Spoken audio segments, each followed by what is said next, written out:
senior editor at Africa Uncensored, and also Patricia Andago, who's a research and product development lead at Odipo Dev. They will be doing like that for us, okay? Yeah. And then our boss babe, is boss who? Boss buddy. Boss buddy, yes. Our boss buddy, Joy Bella, Kenyan princess, will also come in and join that conversation as the boss, as the HR manager. Okay. Boss? Yeah, as our boss. It's very good. She's going to come and tell us, yeah. Hii maneno mimi ni kubali. Oh, no, I don't see what you people are saying. Okay? That is 7 a.m. And then at 8 o'clock, let's talk about the effects of flooding in the country, particularly if we go into Homa Bay County, where 70% of Kenya's portion of Lake Victoria is in Homa Bay County. Yeah? Actually?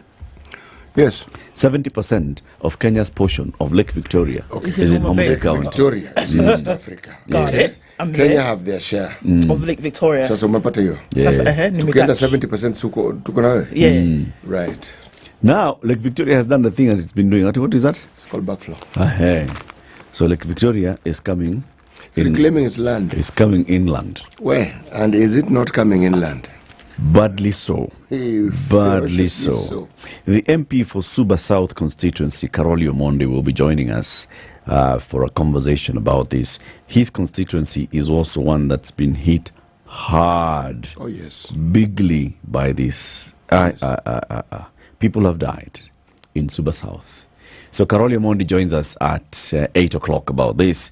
And then the president has called a media conference today at about 11. He wants to address the nation. That means 1 o'clock. He's president, he's State House. You know, the State House time Uhuru, State House time Ruto. Yeah, no, Ruto keeps time. They're kind of different. He got to forward time. Let's see. When you're told 11, it means 11. Let's see. Let's see how far from 11 it will be. 11. Okay. Oh, you have little faith. 11. So after he chaired another cabinet meeting yesterday, he's going to be speaking. Now we will have a conversation at 9. Is this government awake? Yoo-hoo. Okay. Yeah. For them to have a conversation, they have to be awake. Okay.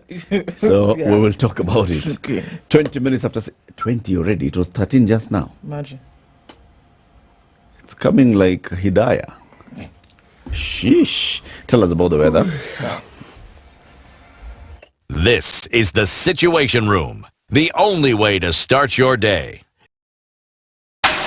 The weather with SpiceFM. Conditions in Nairobi, we'll see highs of 23, highs of 23 as well, and a mostly cloudy Nakuru.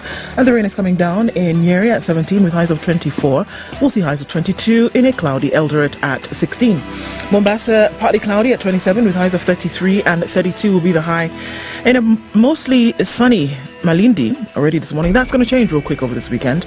21 and partly cloudy in Kisumu with highs of 27, while in Kakamega we'll see highs of 27 degrees, currently at 19 and cloudy. Kampala is cloudy at 20, Dar es Salaam partly cloudy at 26, and Johannesburg is clear at 13 with mostly sunny conditions in Mogadishu at 28 for now. It's 16 and sunny in Addis Ababa, while Lagos is partly cloudy at 28. Kinshasa is clear at 25. Now looking into a sunny Beijing Friday afternoon, and in London 10 degrees and cloudy. It's cloudy at 10 in Paris as well. Thursday night in New York is clear at 18. Coming into Friday we'll see highs of 27. Mature, intelligent talk every morning. Spice up yourself.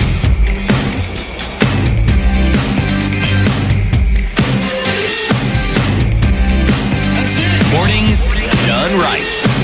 94.4 Spice FM, Nairobi. 21 after 6, people are online. At least finally, Ignatius Openje has managed to put on the live stream. It's done like that. Yes. So people are getting in slowly.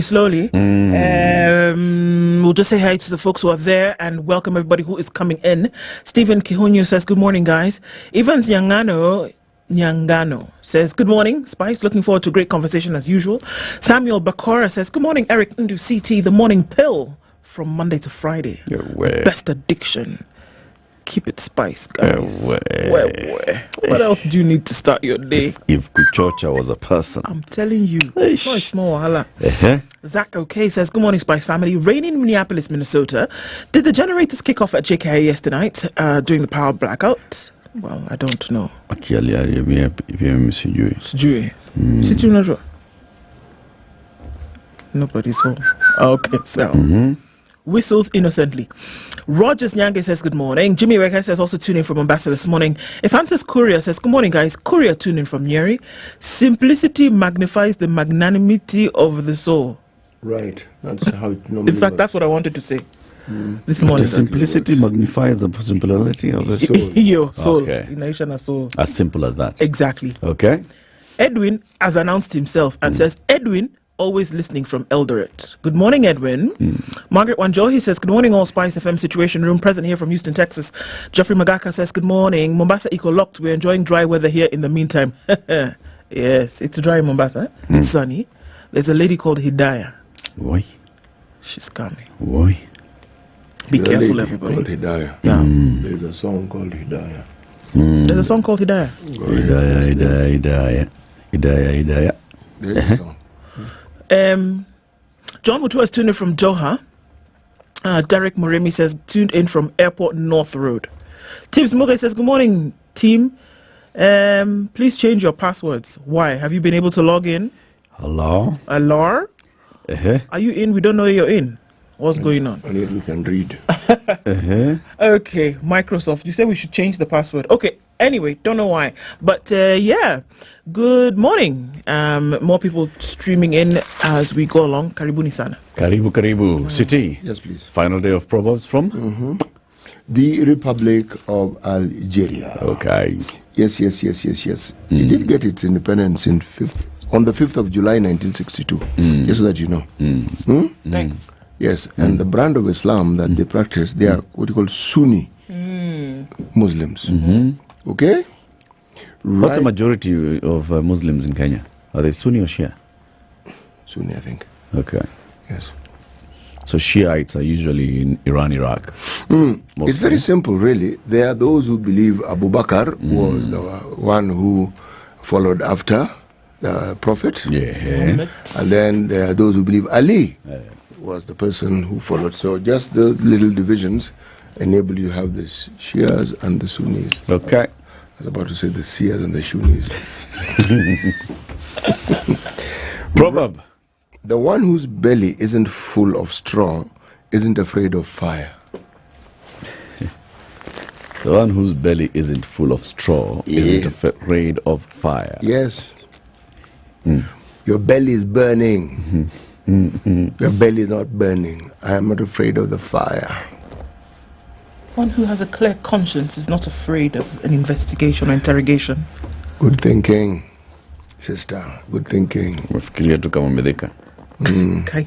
You know, nowadays that can be an insult. If I were you. Read the headlines. The headlines in the paper. Uh-huh.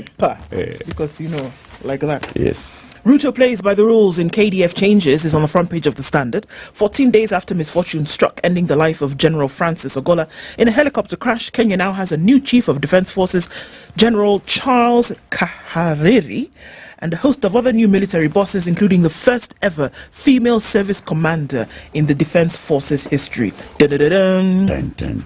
Major General Fatima Ahmed is the new Kenya Air Force commander. We'll look into details of all of those appointments. Humanitarian crisis looms as homes marooned and roads cut off. The main Nakuru Eldoret highway was closed at Timboroa yesterday following a directive by Kenha after a section of the road collapsed. Not was about to, not was flooded, collapsed. Following heavy rains, police had a hectic time diverting traffic. It was a mess. So looking at that collapsed part of the road, Kenha says this part has already collapsed. Funga. The likelihood of the rest of this road going then has increased by nature of the fact that many other vehicles are on the road and the rain continues coming down. So they said, you know what, guys, we're shutting it down. If they fix it in the meantime, sawa. If they don't, you'll use alternate routes. Sawa. Impeachment. MPs hold Linturi's feet to the fire.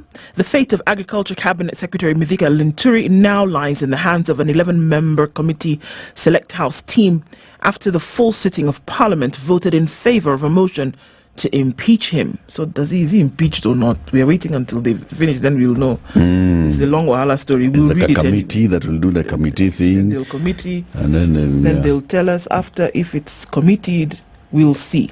Tuseme tu soko imefunguliwa. Horse trading, real. Yes. DRC gold puzzle as Interpol joins KQ staff arrest probe. Hiya. Imaginez-vous. Hiya. Days after Kenya Airways suspended flights to Kinshasa to protest at the detention of its employees, a Foreign Affairs Ministry team has been dispatched to the DRC capital. We'll look at that later. Okay. Cabinet says schools must open Monday. They must open. Open. I don't know how that's going to happen. I know you can say one thing, but It's the cabinet of the Republic of Kenya. it would appear so. Okay. The cabinet of the Republic of Kenya, in the same Kenya whereby there's a humanitarian crisis looming. And there's a Hidaya. And there's a Hidaya coming. Yes. And the roads are collapsing. They've said, you know what? Schools. Monday, open. Open. Today is Friday. Today- And what is the weatherman saying about the weather? Weatherman says that in the next 3 days, from his mouth, Professor yesterday spoke again, and he said that going Friday, Saturday, Sunday till Monday, we're going to see now even heavier than what we saw on Thursday. Right. So if roads have done the thing, Yeah. so we expect more roads to do the thing. Yeah. And then if we have seen mudslides, the likelihood of others coming is there, isn't it? So even traveling to school will be perilous. Yeah. That aside, the Cabinet Secretary of the Ministry of Interior yesterday sent out a communique of 187 dams, right, that are low, medium, full or overflowing, and said if you are in the area of these 187 Move. dams, move. Immediately. 24 hours. In 24 Get out. hours. Apart from that, he's saying that certain areas, Nairobi, Machakos, Nyeri, Muranga, Homa Bay, So one other, I can't you come, remember. yeah. But you move. Yeah. And this is not a beg, this is get out. If you don't move, we come and move you. It is in the same country that this cabinet secretary has made this announcement that you're now saying, put children inside car, go to school. And it's the same country where, with the rains that we're seeing, we are likely to experience more blackouts like we received yesterday. Yeah. Everything about the terrain is uncertain. Everything. Cabinet, cabinet, huh? They don't just sit here at Ichui Mugoka. No. They receive information and they are fed with information from various quarters. Information from the National Security Council, information from the Met Department. All that information is put before the cabinet. You are making decisions that will impact the millions of people living in Kenya. And they looked at that, they considered, they debated, they probably, even went into a vote, and they agreed. Schools reopen. Shut down the rest on of the Monday. country, but Schools reopen on Monday. It's good to make collective decisions. No, it is good. But the problem is the aftermath of these decisions in the middle of the sort of climate uncertainties that we have, we will not be able to reverse whatever outcomes. Whether they are, and I'm talking about the positive ones, you don't need to reverse positive outcomes. Any negative outcomes will not be reversed. If someone's car has already been taken away, if someone's dwellings have already been swept away, you can't unsweep it. this place where they said that they're going to relocate people to, my question is this. A number of them are schools. Yes. They said that they're going to remove, the infrastructure will change. They've called on the Ngaos to do 1, 2, 3, as well as chiefs, etc., etc. Where are they moving people to? Anyway. Tell us about traffic. Okay. Sindio? Hizo magazeti zingine zimechelewa. They're rained out. Ama you have the Star? No, sir. Okay. I have the Star online ile wajua. Hey, what's the headline? Okay, U.S. elevates Ruto in Africa's charm offensive. The world superpower is keen to use a Kenyan leader to regain influence in Africa. There is a letter doing the rounds, a supposed letter doing the rounds, that was signed by 2 congressmen. Yeah. Okay. Where they invited him to come and speak. They in invited Congress. him, yes. They were actually saying that we need to invite this guy because this guy... Come on, address Yes, the US Congress. Yes. He will be able to help us do this, and the other, and more. And when he's done this, and the other, he'll also help us influence this, and the other on which we had left earlier on. It's a good thing. It's a good thing. Yeah. And the good thing that I find here is that they're openly telling you this is our interest, and we're not pretending that we want to do you good. This guy is going to make our interests on the continent look better, new, improved. Okay? Yeah. Now, hey, my goodness. There's some things I don't particularly want to read. Kindiki orders demolition of buildings along Nairobi rivers. Okay? They started. They have started? They've started. All right. Yep. Cunning, and I'll just read it. Cunning hooker of big politicos spills bedroom secrets. Ate? Quoi? Cunning hooker of big... Politicos. This is in the corridors of power. It's star, okay? Says her moments between the sheets with popular politicians are far from pleasure. I'm just reading what is here. I'm not telling you. And So in this- she's spilling the beans. Yes, in this cold weather. Cunning hooker, spilling beans in one sentence. Comma. Between the sheets. I want you to pay attention. Spilling beans. Beans. Not capturing beans. Spilling beans. Spilling beans where? Between the sheets. Between the sheets. Yes. Okay? All right. Revealed. Projects Ruto wants to fund with 272 billion shilling loans. Okay. Okay? Heavy rains to persist as number of missing persons rises. But we're opening But we're schools on opening Monday. schools. Don't joke.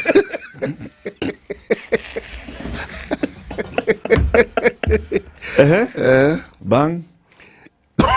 Ruto MPs defy Shungwa in Lituri impeachment bid. Okay? Court frees mentally ill man jailed for murder 35 years ago. Wow. Tuko sawa? Hiyo ni sita, but in the headline, kabisa headline, that's what I said earlier on. Biden elevates Ruto in Africa charm offensive. Oh, that's the main one. Yeah, hiyo ni headline. Okay. Yes, star. Okay. Tuko sawa? Tuko sawa. Stay away from Thwake Dam. Police warns residents. Okay. But we are opening. Schools. All right.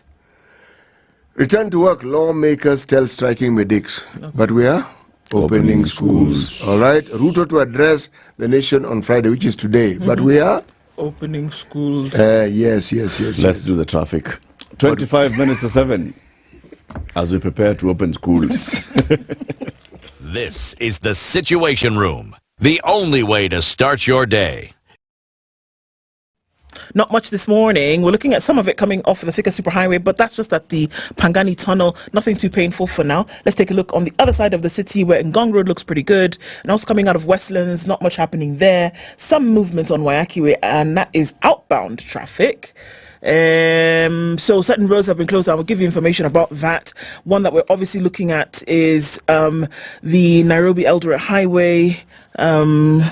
Nakuru Eldoret Highway, that's already closed, and that's just around Timboroa. So folks who are heading out in that direction asked to use another route to get where you're going this morning or then into the weekend, because that is until further notice. A number of others going to be heavily flooded because of the rain. We've seen that happening on Mombasa Road, coming towards Imara Daima, out through towards Siokima, and then into Mavoko. Also seeing that happening in South C, South B, and also quite some traffic then caused because of that. Let's keep an eye on things.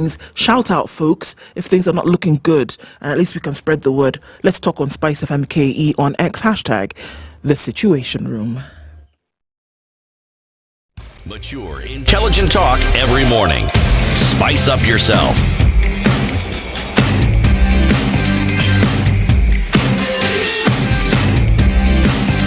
Mornings done right.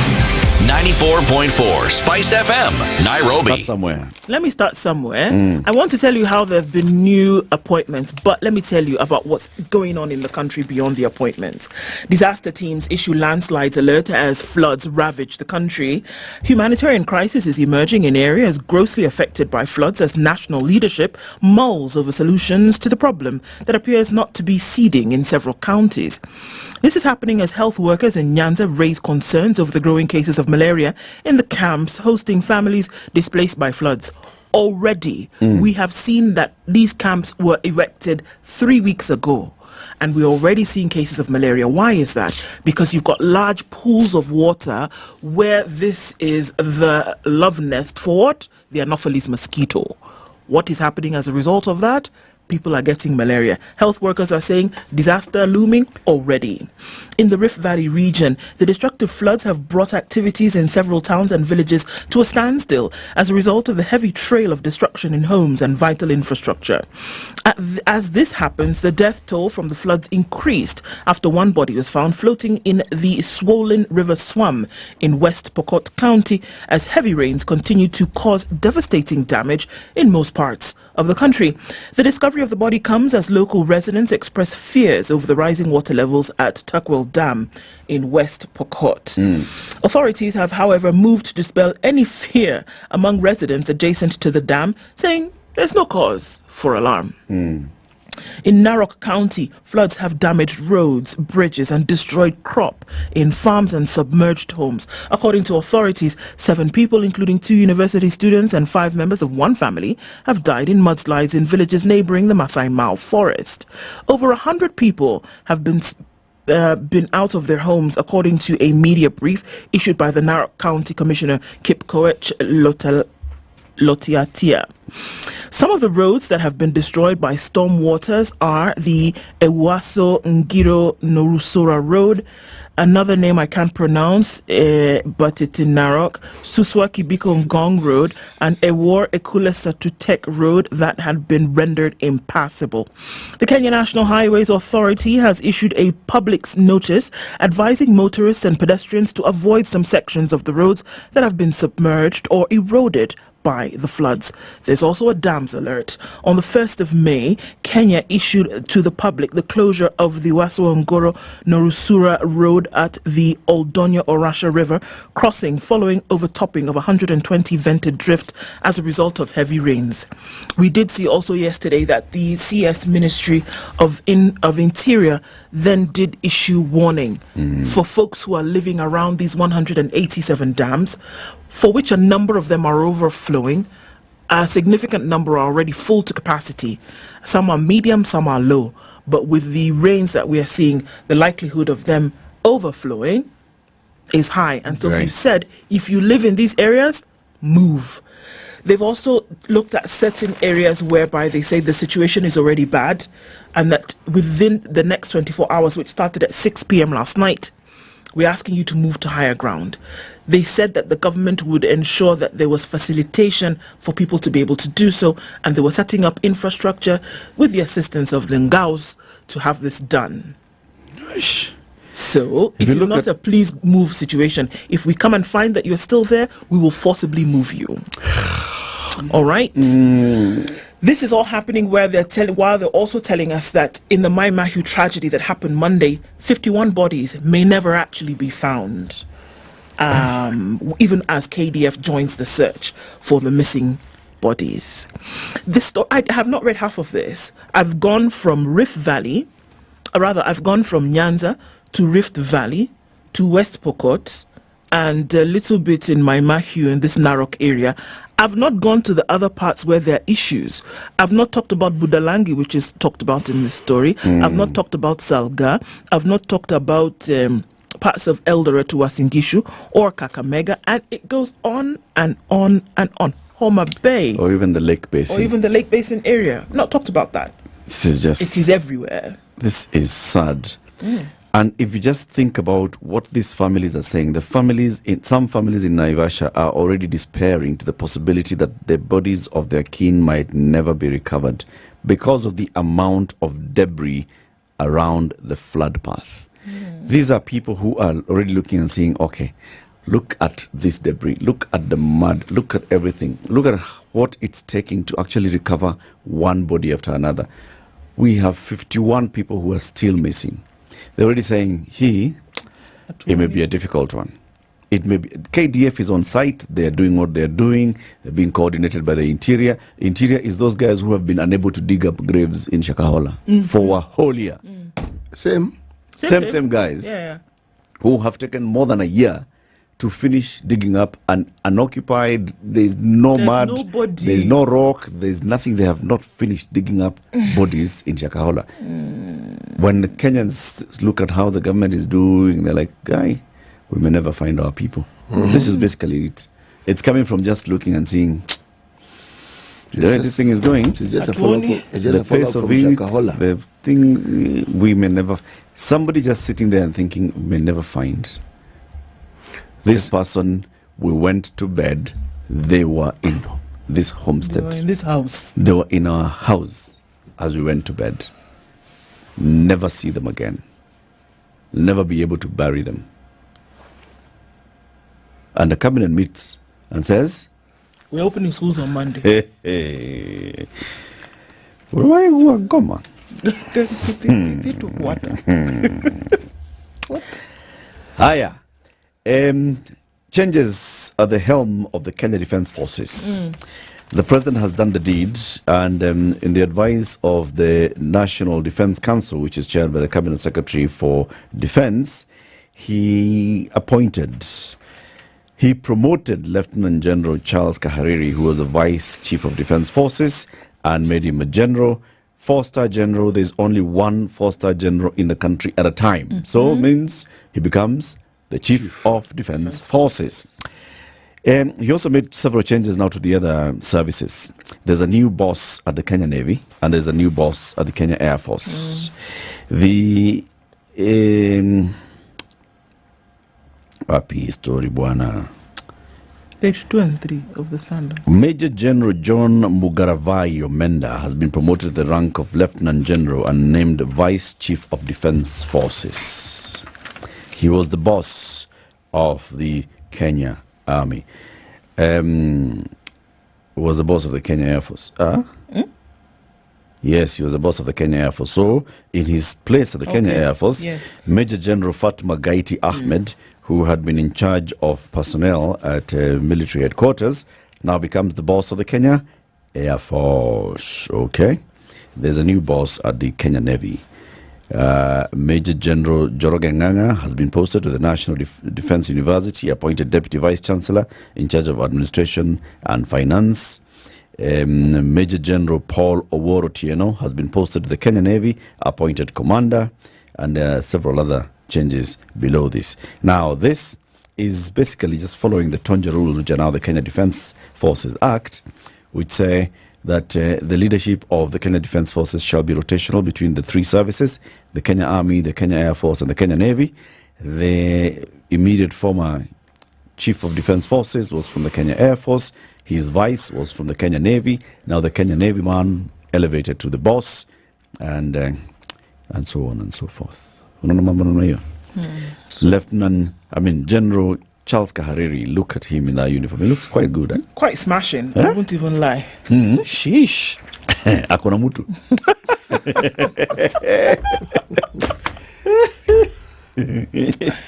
You need to be probed. Akona mutu. That's the question on many people's lips. I'm just voicing it. Okay. I know. I know. So, members of our National Assembly are not going to sit today. They're not going to sit tomorrow or Sunday. They're not going to sit on Monday. They will sit again on Tuesday. On their final day of sittings this week, they chose a very, very important topic to discuss. And this is whether to consider the impeachment of a Cabinet Secretary for Agriculture, Medekale Nturi. And they voted to form a committee, an 11-member probe team, that will now investigate this. That 11-member probe team will have members of Kenya Kwanza, members of Azimio, and members of Jubilee. I see what you did there. Well done. No, that's how it is. Okay, so There's Kenya Kwanza MPs, there's Azimio MPs, and there's one Jubilee There's one MP. Jubilee MP. Jubilee is not in Kenya Kwanza, it's not in Azimio. It's in just- Parliament. yeah. The Jubilee of Kina Sabina in Parliament and Kina Edan Kainan. It's not in Kenya Kwanza or Azimio. They are independent. So now, this is what they're going to do. The 11-member team is supposed to probe and then come back to Parliament and give a report and say, yes, we find reason to impeach this man. So he's not impeached yet. We don't know. It has to go through this. In fact, it was a big thing yesterday. If Parliament had said, we don't even think we should form a committee, that story would have died there. Nothing. As in, if Parliament had voted yesterday, we don't need to, it would have died. If Parliament votes next week, if the committee comes and says, yeah, we find reason to impeach, and members say, okay, let's consider this, then they move into the next stage. If they say, forget about it, that's it, it dies there. If the committee comes and says, we don't find any reason to impeach, that's it, it dies there. As in, it is that kind of nonsensical movement. The thing is, as you look at this, where are the priorities of our representatives? Each one of them is dealing with a tragedy in their constituency. Yeah. Each one of them. Even if you start with Nairobi and Bakassi East, even if you go to John Barry, who is nominated, but he comes from somewhere in Homa Bay, even if you look at the leader of the minority, the leader of the majority, all of them, even the speaker in Bungoma, all of them are dealing with a tragedy. But tragedy, no. Impeachment of Mithika Linturi, yes. This is a big thing. Mithika Linturi, though, if you just think about it, it's fate coming through. Full circle. Mithika Linturi, before he became a cabinet secretary, he was a senator. Yes, before he became a senator, he was a member of the National Assembly. He was in the 11th Parliament. When he was in the 11th Parliament, Mithika Linturi moved a motion to impeach a cabinet secretary. Imagine. Called Anne Waiguru. This matter was to proceed in Parliament, and Mithika Linturi was now come to present now the reasons why he'd like Anne Waiguru impeached. Unfortunately for him, or fortunately for Anne, or whichever way you want to look at it, Mithika had, a new development in his life. He had met someone.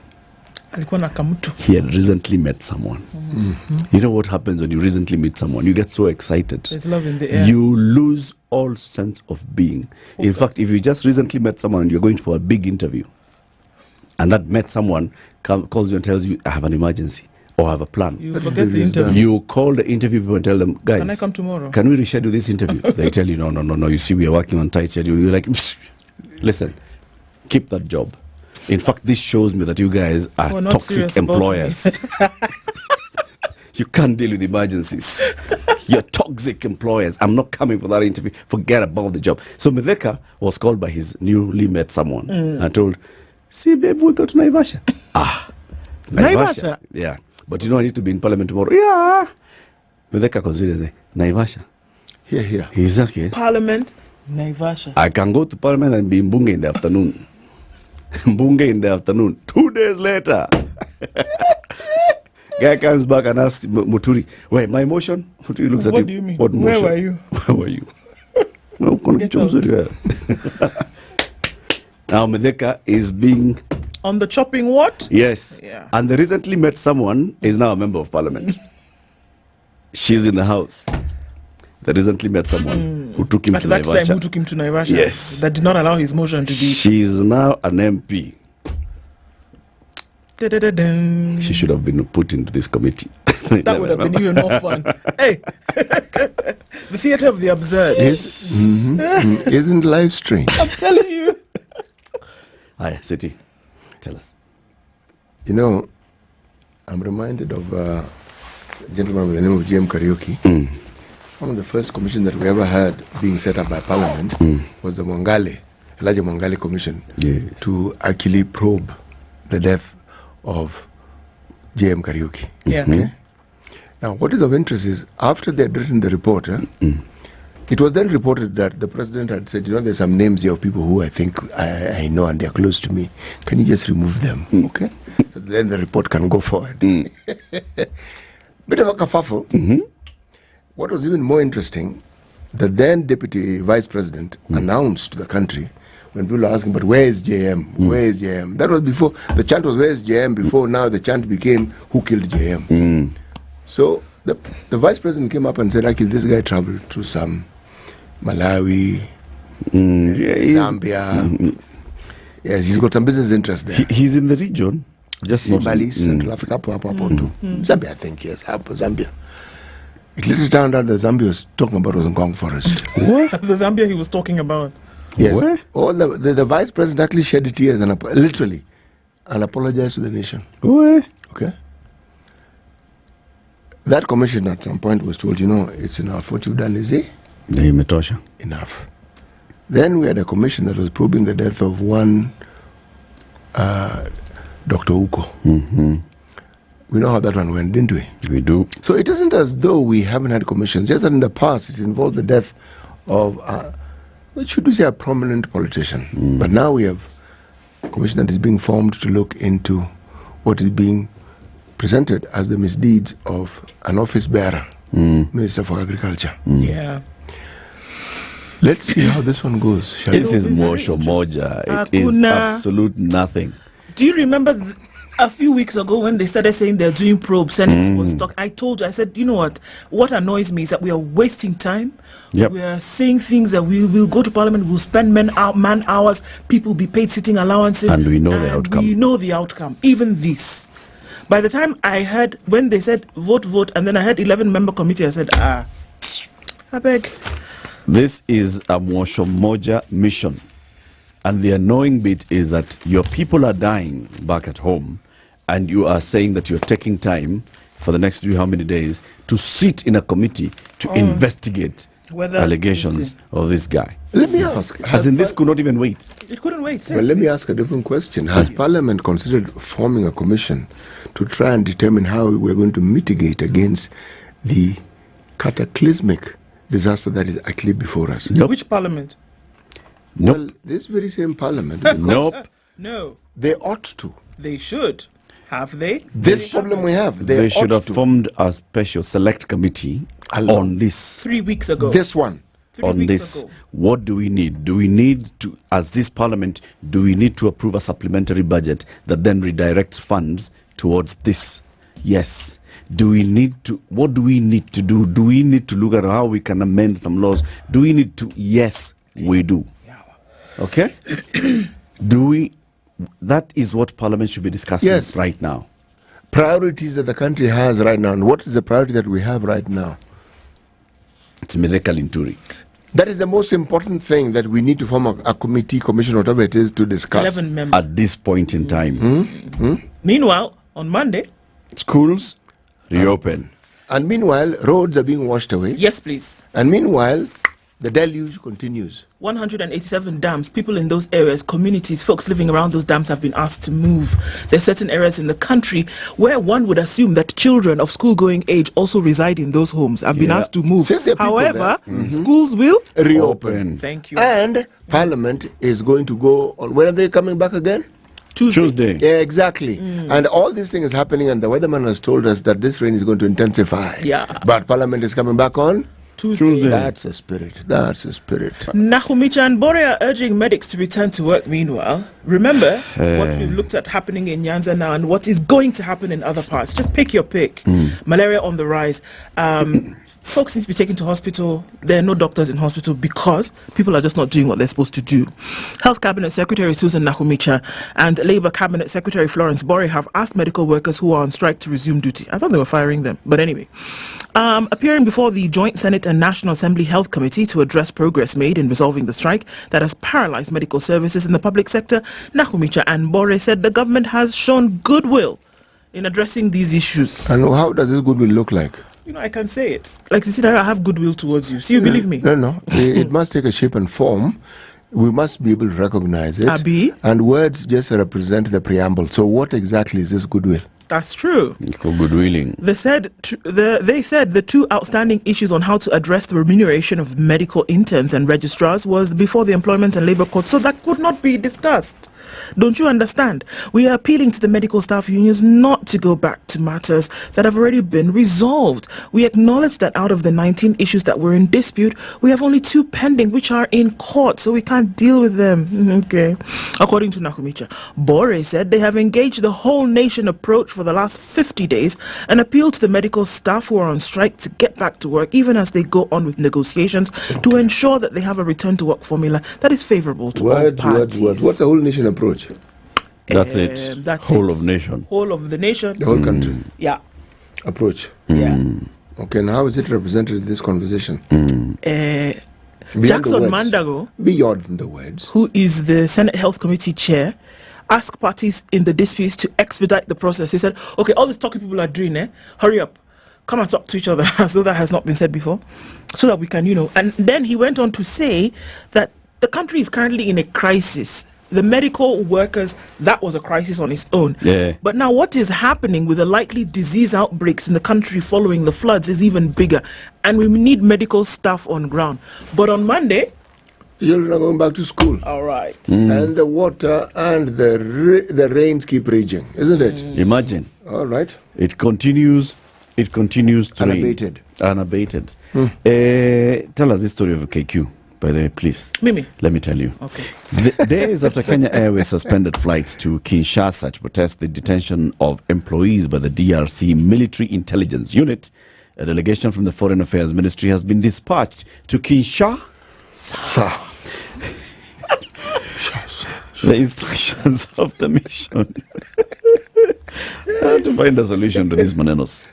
At the same time, detectives from the DCI, Transnational Organized Crime, and Interpol have opened investigations into a gold sale racket that's believed to be one of the reasons why the 2 KQ employees are being detained.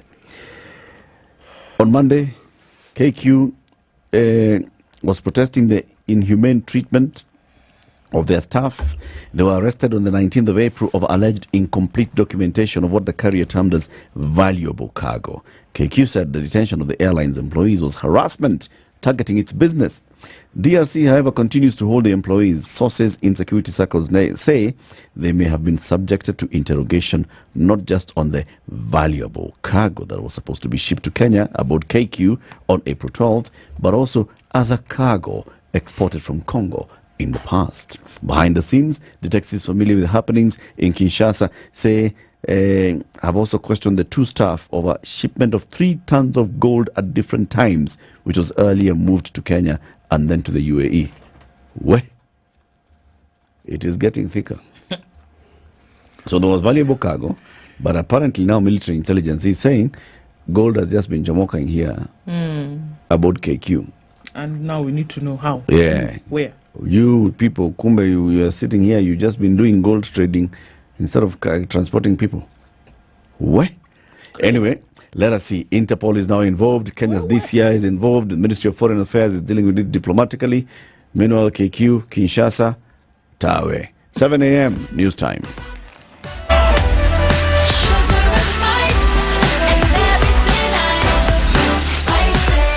Spice up your life.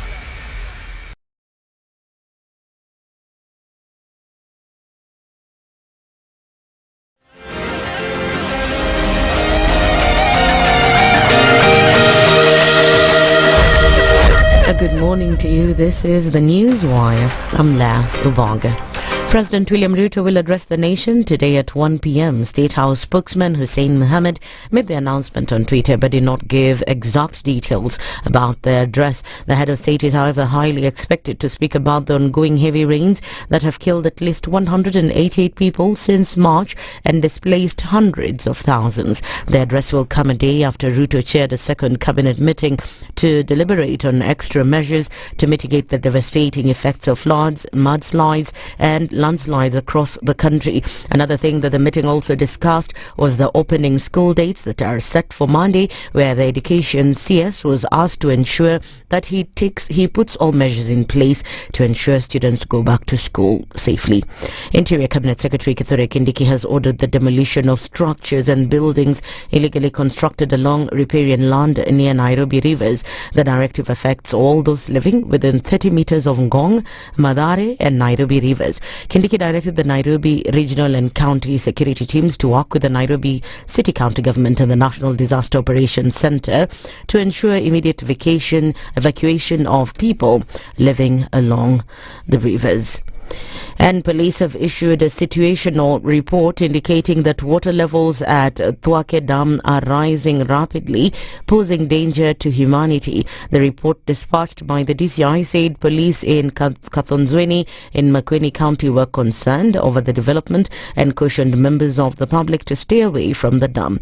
The caution came hours after Interior Cabinet Secretary Kithure Kindiki issued a similar directive to Kenyans residing within a 30-meter distance from rivers in Nairobi and other water catchment areas to vacate immediately.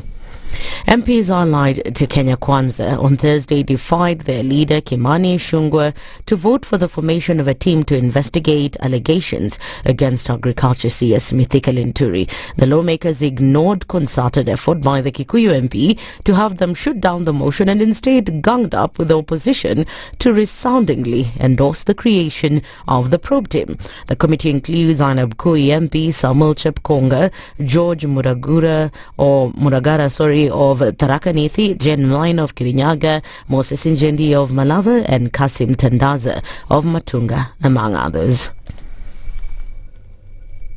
To the Select Committee to investigate the grounds contained in the resolution of the House. 1. Honorable Naomi Jilo Wako, CBS MP. 2. All the honorable members. 2. Honorable Robert Mbui, CBS MP. 3. Honorable Rachel Nyamai, CBS MP. 4. Honorable Samuel Kiprono Chepkonga MP. Honorable George Kitonga Murugara MP. Honorable Speaker, I thank you very much for the opportunity. But Honorable Speaker, looking at the list and what informed the morning's passage of the motion, Honorable Speaker, it looks like a slap on the face of members of this House together with the farmers that they represent, Honorable Speaker. In a surprise afternoon vote, a record 149 MPs voted in favour of the motion. Only 36 rejected the impeachment bid sponsored by Bumula MP Wanami Wamboka. This is the first time the majority side has lost a vote in the 13th Parliament. There is no provision in the standing orders for you to clap or to jump or to shout. Any member whose vote is not recorded, and we have the capacity to know, I'll give you an opportunity to register your vote with the clerks. Now the results of the electronic voting is as follows. Order, Honorable Mbadi, you are lucky the bars are drawn. You would have walked out. The results of the vote are as follows. Ayes 149. Order, the noes 36, abstentions 3. The threshold required to carry the vote is 117. So the vote is carried. The ayes have it. Order, take your seats. The 11-man team will investigate the accusation against the CS and report back to the House within 10 days. If it finds the allegations against the CS to be substantiated, he'll be dismissed. If not, the motion will hit a dead end. That's the Newswire. I'm Leah Ubaga.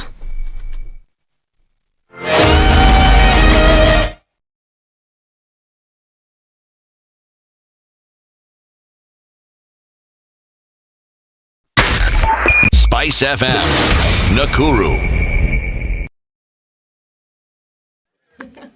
All right, traffic in the city this morning. Let's take a look at what it looks like. Right now, coming off of Thika Superhighway, what we had seen was a little bit of that coming then towards the Pangani underpass, just there at that tunnel. But we're not going to see any crazy situations, at least not for now, probably until we get into traffic hour proper. Also, a little bit of movement coming in from Waiaki Way. That's busy as you get towards Westlands and then into the city, but really nothing much. Are folks afraid to come out? What's going on? Let's see what happens as we get well into after 7:30. But for now, it looks not too sticky. Talk to us on SpiceFM KE on X, hashtag The Situation Room.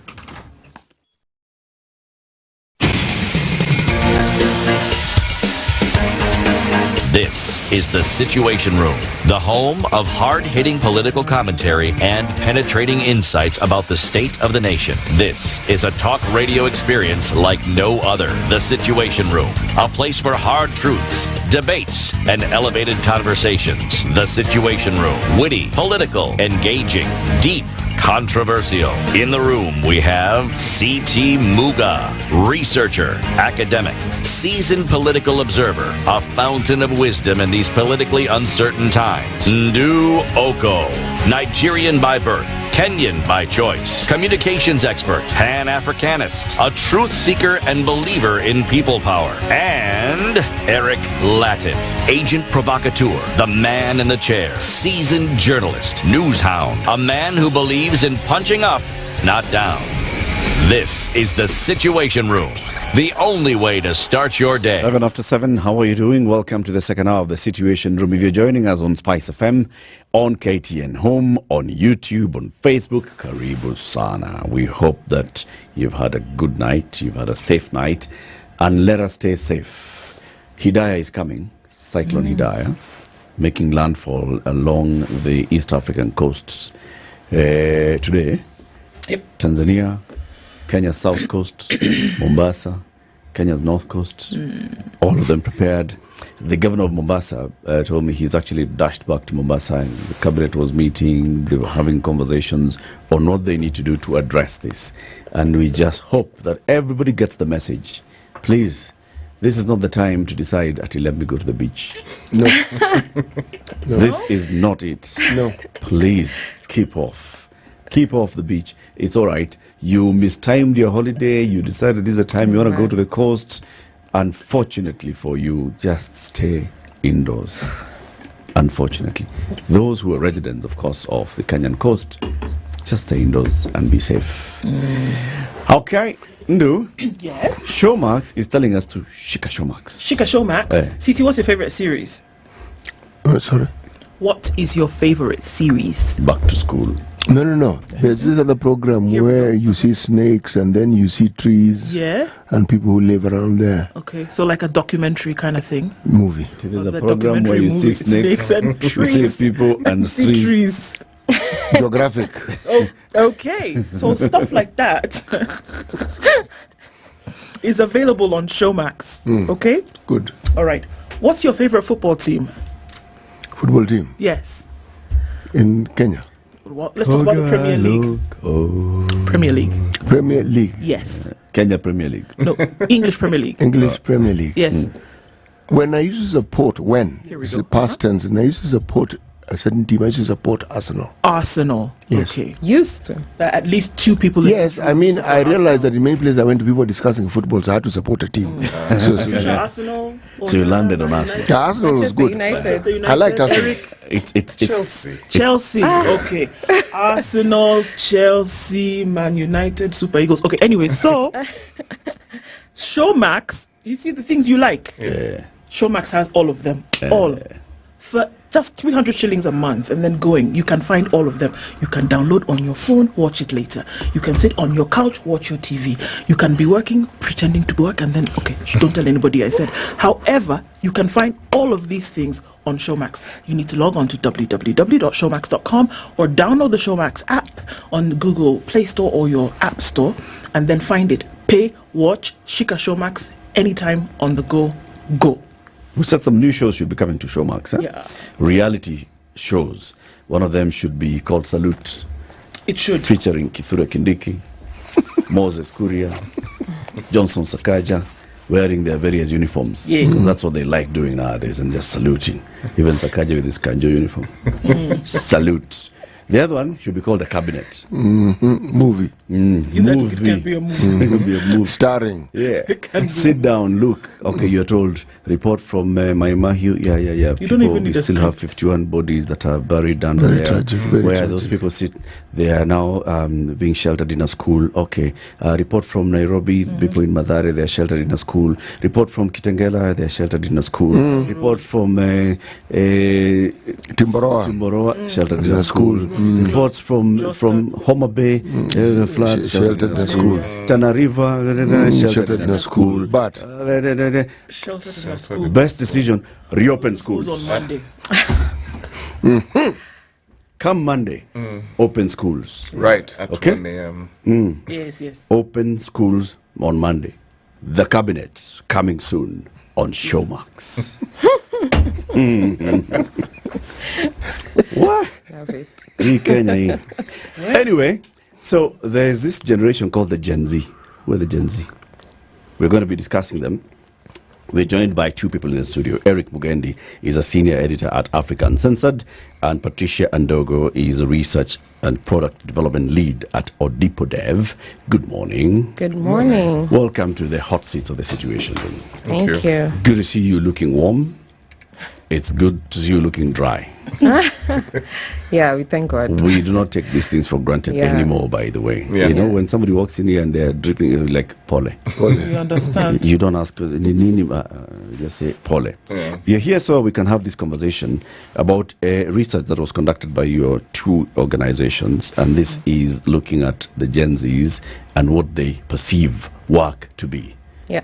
Where they want to work, what they consider to be work, how they want to be paid, what they want to do with their lives.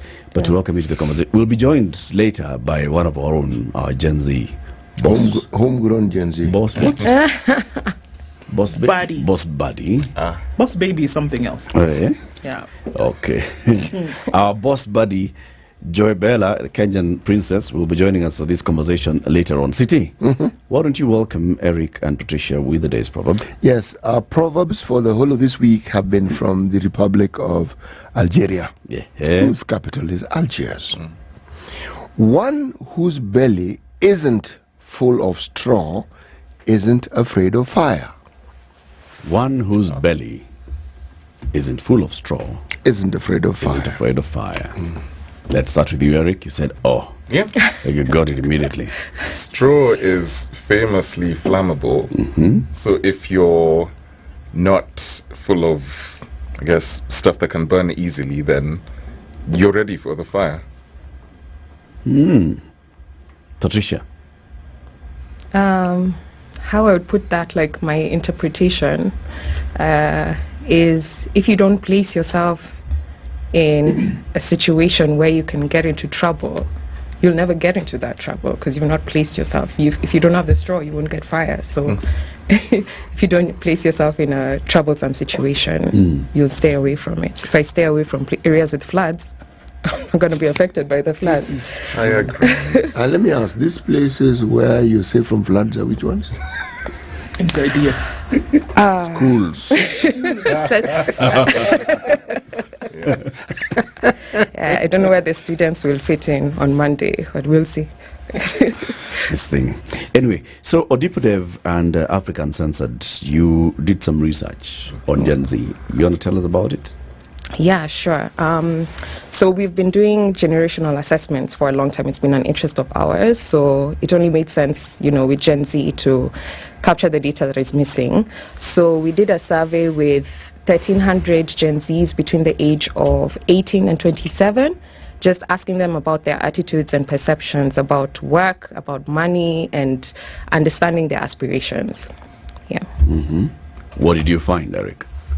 I think some of the things that have been consistent with previous generations are also true for Gen Z. Because one of the things that keeps coming up is, Gen Z doesn't want to work. They are just interested in vibes, and then they come in and they're notoriously flaky as workers. But I think one of the things that came out in this survey is that a lot of the things that have been true for previous generations, like looking for money, or looking for like stability in the workplace, are also true for Gen Z. But the difference is that the types of careers they're looking at as things that they would be interested in doing are kind of different. So you find that, say, social media influencer as a career is emerging as a viable long-term career option for Gen Z compared to previous generations. And then also the considerations about where to work and what kind of work they want to do. So we've seen things like mental health coming up as a consideration, and also just the general vibe of the workplace. Like, is it a place that you will feel good working at, as opposed to you just go in 9 a.m., put your head down, and then 5 p.m., it's end of the day, you go home, and then you're done. So those considerations are a bit different. And then also we're seeing a lot of Gen Z also saying they want to leave the country. That was a really big finding from this survey, in that they would see the future careers as something that would take them outside of Kenya, because they're looking at the country and the economic situation as is, and they feel that it would make more sense for them to take their skills elsewhere. Yeah. So they do want to work, but they Yes. still want to work here. Yeah. Yes. Okay. What about education? Do they see education as a means to an end? I think when we look at the number of people who are saying they want to be content creators, and they look at the path in which they got there, and the fact that, you know, you cannot directly attribute their success in social media influencing to their education, might reduce the appeal, especially for further education going down the line. Okay, so hang on. So if you have 1,300, did you say? Yes. Okay. So an overwhelming percentage of this number Yeah. want to be content creators. Yes, it was the second highest dream job After what? after self-employment. So most of them wanted to be their own boss. After that, they wanted to be influencers. Okay. Yeah. So now, if you just allow me. What's the difference between being an influencer and being self-employed? I don't Good think there's a question. difference. Sounds to me like it's the same thing. Isn't Yeah, it? yeah. It is. It Yeah. is. Yeah. It's interesting that it's picked like it's different, but yeah. Influencers are paid by brands To get people to essentially either use the Yeah. brand service or Yeah. buy the product. Exactly, yeah. Right? Yeah. Yeah. Okay. I think the difference is influencing. You make money from content creation. Business could be, you know, it could be a very wide. Could sell could be juice, have a anything. Yeah. shop kind of thing as Yeah. a self-employed person. Exactly. Yeah. Or okay.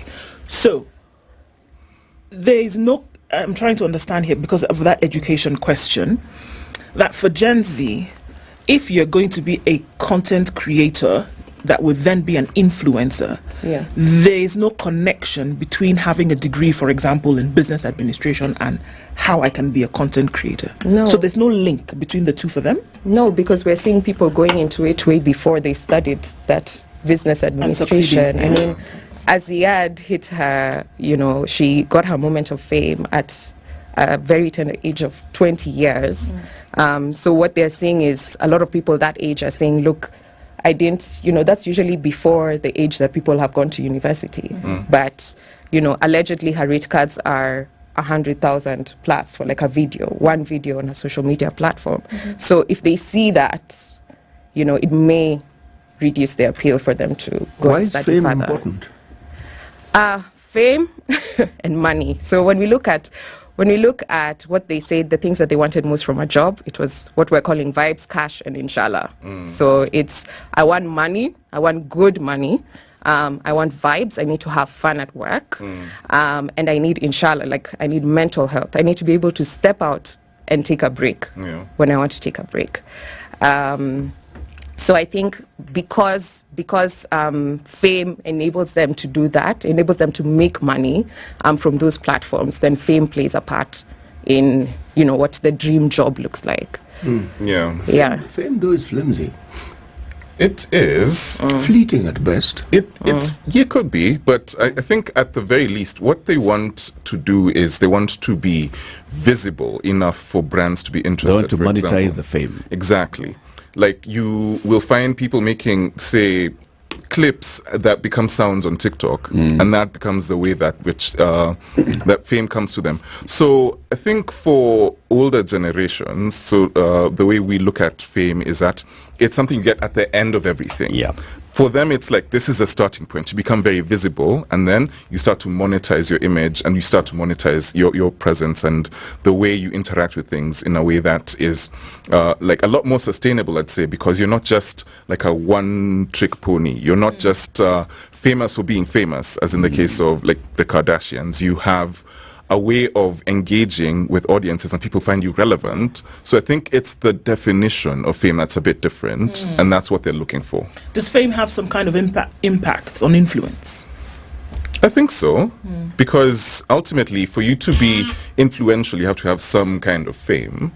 And then the way we look at influence can be very, I'd say, different depending on the time you're looking at. So during elections, for example, when you have like all of these gospel musicians performing before a political rally, it's the politicians who are trying to ride on the fame of these gospel musicians to get or to build a platform for themselves, that kind of thing. So the thing about what they'd like to do, the overwhelming percentage of them saying they want to be self-employed. Yeah. That's it's a drastic shift from the previous generations, isn't it? Right? Where, it was so many vijana, mwisho wa kusoma utapata kazi. Na muongeze bidii. Yes, the line that is important. Yes. It's important. Yeah. And then at the end of it, you'll get employed. And it's all just looking at formal employment. Yeah. Now, you're saying that these guys are looking at things very differently. Yeah. I do not have to go and apply for a job to sit in an office and get paid at the end of the month. I don't have to do in an 8 to 5 or whatever kind of binding contract that is formalizing an employment. Yeah. I want to come in, and even if you're signing a contract, because you're engaging me to do something. I am my boss. The deliverables are clear. As long as I deliver the deliverables, that's it. That's it. You shall not control my time. I shall not have to apply for leave, for off days, for boss today I'm not feeling well, my hand will not come, for that is none of your business. Yeah. That's what they mean. And that's a huge percent. Did you ask why? Yes, so some of the responses we're getting from that is just they want to be outside of the confines of a 9 to 5, and also the fact that the conventional jobs are not as appealing as they previously were. So the conventional, like formal jobs that we used to have, we're seeing a number of them not looking at this as appealing. It doesn't have the vibes. It doesn't have the inshallah. It doesn't have the cash. I'll make, platforms like TikTok have made it possible for you to be famous overnight. You did not need to have a single follower yesterday. You post a video at TikTok today, you get 1 million+ views, and a brand approaches you, you make money. Wow. If you follow the formal path, it's probably not going to happen that fast. It might not be that much fun, and you might not make that much money. So I think generally being self-employed just sort of enables to give you the flexibility to meet those, what they're saying they want from a job, Self-employment gives them that avenue, that platform to do that in a very flexible way. And again, because they're very keen on mental health, something which we haven't really seen as a big discussion with previous generations. Yeah. That flexibility enables them to step out when they need to. What's the definition of these terms? First, mental health. Second thing is a job. Yeah. Let's start with the mental health, because you're saying they're very big on mental health. The inshallah bit of this vibes cash and inshallah is on the mental health. Yeah. What do they mean by mental health? What do the Gen Zs mean? I would say something that is comfortable for you. It gives you peace of mind, where you don't have to worry about all of the attendant details. All you have to worry about is this is what you're working on, this is where your deliverables are, so that becomes your only focus. But if you have to worry about things like, am I going to still have employment at the end of it, or is it something that will take away from your focus? So essentially, you want to focus all your energies into the work that you're doing, so that you do the best that you can. And one of the things that involves is being able to dictate your hours. Like if you're not, say, a morning person, and then you keep having to find yourself in the 7 office a.m. meetings. at 7 a.m. Exactly. And then meetings are drag on, and then the whole time you're thinking this meeting could have been an email because I am not performing at my best. That kind of impacts you and your ability to do the work that you're doing, and then also being able to switch off. Because work-life balance is also really important. We've seen, because you have situations where people are being stressed out because you will be like, it's 5, it's the end of the day, and then you're closing, and then someone calls and says, oh, there's this urgent emergency that you need to deliver on, and because you don't want to compromise your job, you will have to drop everything. You're like, I will not go on leave, I will not take any breaks, I will just focus on this work. So they want to be dead on the weekends. Essentially. Not dead. Or Weekends. when they want to be. Yeah. It can even be at 11 Necessarily on a.m. weekends. Someone can tell you, Yeah. talk to me at 1. Yeah, I'm taking a mental health day. Yeah. And that's completely valid. And I think if you see like the range of videos on TikTok showing the emails that Gen Zs have been sending at work, and when they want to take like leave, even the leave absence, you know how I don't want to say us millennials, but you know how previously, there used to be almost a template for when you're out of office. I'm going to be out of office for this period of time. There still is a template. Yes. It's still there, But now we're seeing Gen Z emails coming in, and it's sort of like, I am taking the much needed break that I need to take for this period of time. Please do not contact me. Is this actually until true? I get back? Yes. This is, Okay. So this is the inshallah. Okay. I see one of the things that you asked them here is whether you can build your... I think it's a perception of how what they think about legal work and illegal ways of making money. Just take us through that question. What was the question? So we just asked them which of these, we had a whole bunch of options, and we asked them which of this matches your beliefs, philosophy. your personal philosophy about, we didn't ask personal philosophy, but like your beliefs about, or where you stand about with money. Like, what do you think about money and taxes? And it was very interesting when we put options, like an option saying it doesn't matter how you make money, as long as you make it. We had suspected that would come out the highest, but actually a lot of them were saying they want to make money legally or morally. Okay. Which was Do they have the same definition of legal and moral as you have? That's a good question. I believe so, in that you don't take like underhanded. I think it's because one of the things that they're seeing is these very visible, very flashy, like billionaires with no visible means of income, or when they justify what they've gotten, they say, oh, I learned how to trade Forex and within a month I made $1 million, that kind of thing. So they are seeing that as not being desirable to them, because like wealth as I guess a goal isn't really important. I think that's one of the things that came out in this survey. It's that they value experiences. They value the kinds of things that having this kind of money would get you, rather than just accumulating wealth for the sake of being wealthy. Okay. Yeah. What were their views on these mainstream careers that people have? That's a good question. So we are still seeing interest in the careers that millennials used to always like desire to be in, like doctor, lawyer, engineer. Like 30% of the respondents wanted to be either. I was waiting for you to say teacher. I haven't heard. Millennials teacher? No. Farmer showed up on the list. Dinosaurs teacher, yes. Like farmers are showing up. A small percentage. Farmers. Oh, that's good. But overall, actually, the I'd say mainstream or like traditional careers were still really highly placed in the findings. So people still want to be doctors, even though one of the questions actually asked about whether they want to still be doctors even with the ongoing doctors' strike. And some of them said, okay, I never really wanted to, but there was still a significant proportion of respondents, I think it's about 1 in 5, that said they still want to be doctors even though there's an ongoing strike.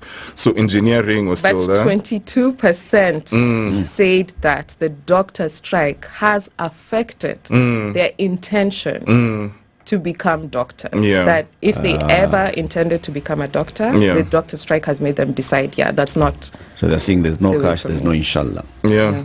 So engineering, definitely and law, it's not their vibe. it doesn't vibe with them. It's giving mid. It's giving mid. What does that mean? Like it's not interesting. They're not interested. In the 1970s. Oh, wow. Sorry. Well, yes, one has to get historical on this thing. Given that I'm historical myself. There was a movement that was predominantly in the US, the flower movement, the flower children, the hippie movement. These were people who were protesting the very forms of life that their parents had lived. Now, it came with the backdrop of what was known as the Vietnam War. Okay? And one of the lasting symbols of that generation was make love, not war. Okay? Okay? Please. Yes, and that's where they put cannabis sativa at the forefront of very many things that they did. Now, in time, these people grew up and became adults. Now, that's where the baby boomers came in. Okay? Now, My question is this. I understand the influence of that generation. They were going against the things their parents had believed in. It didn't make sense. What we're seeing here seems to be, in my mind, predominantly influenced by technology. Because in the absence of technology, what we're seeing, the vibes, the cash, the inshallah, where would it fit in the absence of technology? Yeah, the media environment plays a huge role. Like the role social media is playing in our lives now has created, platforms that didn't exist at all before. I mean, if you think about it, even for the younger millennials, a job like social media manager did not exist 10 years ago. But when brands started realizing that their consumers are on these platforms and, they need to pay someone to create content to reach their audiences on this platform, then a job that never existed before became a thing. And so it's very true that in the absence of technology, in the absence of, the current media landscape as it is, a lot of this would not be happening. But even if that is the case, it still doesn't remove the fact that the Gen Z seem to be a generation who are spearheading a much needed change. That's true, yeah. Because much needed city? Yes, much needed change. Yeah. Needed why? Needed because, you see, if you look at the drudgery of doing things the way we've always done them over and over again, what is bound to be resultant is that the same thing that we've seen before will happen. So when you see a complete shift from it, you then begin something new that may not necessarily produce the undesired results of the yesteryears, and may usher in disturbing because it's new, but it'll usher in something that you require to fit into. Okay? Something as simple as a computer. I learned to use a computer in the year 2002. Okay? I went to computer school. It was the most torturous thing I'd ever been involved in. Well, you're told, switch on the computer, then use the mouse to go to Windows. Which is we went to a window. Yes. No, don't open the file. The good thing is you have people sitting next to you, so at least switch on the computer. You could look and see the computer. What you look on your screen is not the same as this guy. This guy is to him, Chief. How do I do this? Till you press this. Okay, it's good. Then you give another instructions. Again, you have to go back and say, Chief, do this. Do this. Go to Windows and click. Yeah, I did that for a week, and then I figured out something. Because everyone in that class was younger, much younger than me. Yes. So I figured, this thing, it seems like it's logical. I can learn this thing on my own. The point I'm trying to make is, I had people, and where I was working then, I had people who are my contemporaries, who, because they were afraid to ask those who are younger than them to help them, would wait until 5, because they knew I worked after 5, to say, the guy's got this lovely laptop. They have no clue what to do with it. Because they are my generation. Okay? Now, I couldn't have foreseen then that this tool was going to literally transform this planet. Yeah. The communication age had been ushered in, and I didn't even understand then that it had been ushered in. So I'm saying, when you have the Gen Zs, they represent the change. They are the living form of this change that came about as a result of the communication age, coming of age, so to speak. Yes. Let's take a break, and then we bring in a Gen Z who will come and join us. 25 minutes to 8. Eric Mugendi, senior editor at Africa Uncensored, and Patricia Andago is a research and product development lead at Odipodev. Will be joined shortly by Joy Bella, the Kenyan princess. Boss Buddy. She's a Gen Z creator. She's an influencer. And she's a mental health activist. There it is. Can you see? Yeah. Vibes, cash, and inshallah. This is the Situation Room, the only way to start your day. It's once again time for back to school shopping, and Naivas is here to let you know that you can shikanjia ya big shopping the Naivas Kiloko way. At Naivas, we acknowledge the effort parents and guardians have put into preparing for back to school. That's why we have lined up amazing deals and offers from the 24th to the 30th of April on back to school essentials with Naivas Kikapu Kibonge Super Safari. Naivas saves you money. Experience the vibrant pulse of Africa at Festac Africa Festival 2024 in Kisumu. Join us for a week-long celebration of culture, music, fashion, and more from May 20th to 26th. Dive into sustainable growth with food, arts, education, and youth empowerment. Don't miss Africa's premier Pan-African and global cultural exchange program. Get your tickets now. 1 day for 500 Kenya shillings or the full week for 2,000 Kenya shillings. Kisumu County welcomes the world to be part of Africa's forward movement. Act fast and secure your spot in this unforgettable journey. To register, just go to www.festacafrica.org. The weather with SpiceFM. It's cloudy in Nairobi this morning. We'll see highs of 23 and lows of 17 and lows of 16 and highs of 23.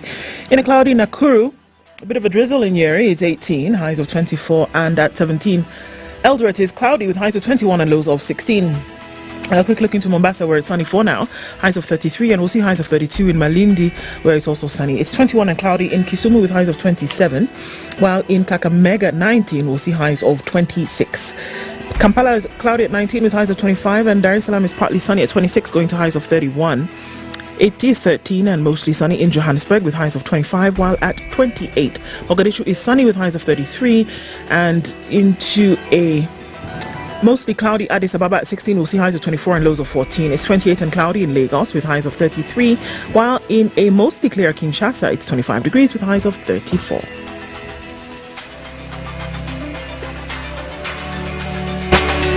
Some very nice, mature music. They really took me back to my days, and I can just feel young again and enjoy the vibes.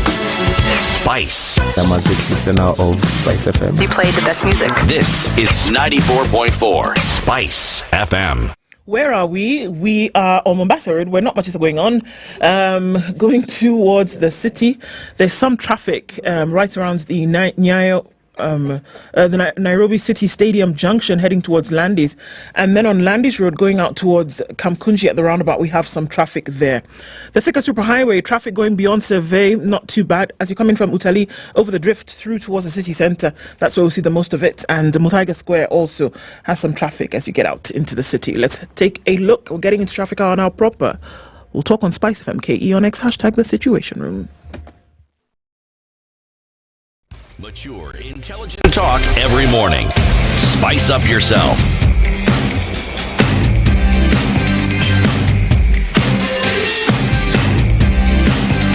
Mornings done right. 94.4 Spice FM, Nairobi. Our conversation still left in this hour with now Patricia Ndago, who's a research and product development lead at Audipodev. Eric Mugendi from African Censored has stepped aside so that we can have Joy Bella, the Kenyan princess, Gen Z creator, influencer, mental health activist, and all those things. Joy Bella, good morning. Good morning. How are you? We're fine. Okay. How about you? I'm good. How do you feel this morning? It's giving? The weather is not giving, but... Not giving? Yeah, but you can't do anything, so you just have to adapt. We're sorry to have to wake you up so early in the morning. Yeah, for you to I'm be not here. A morning person, actually. Clearly. I've really tried.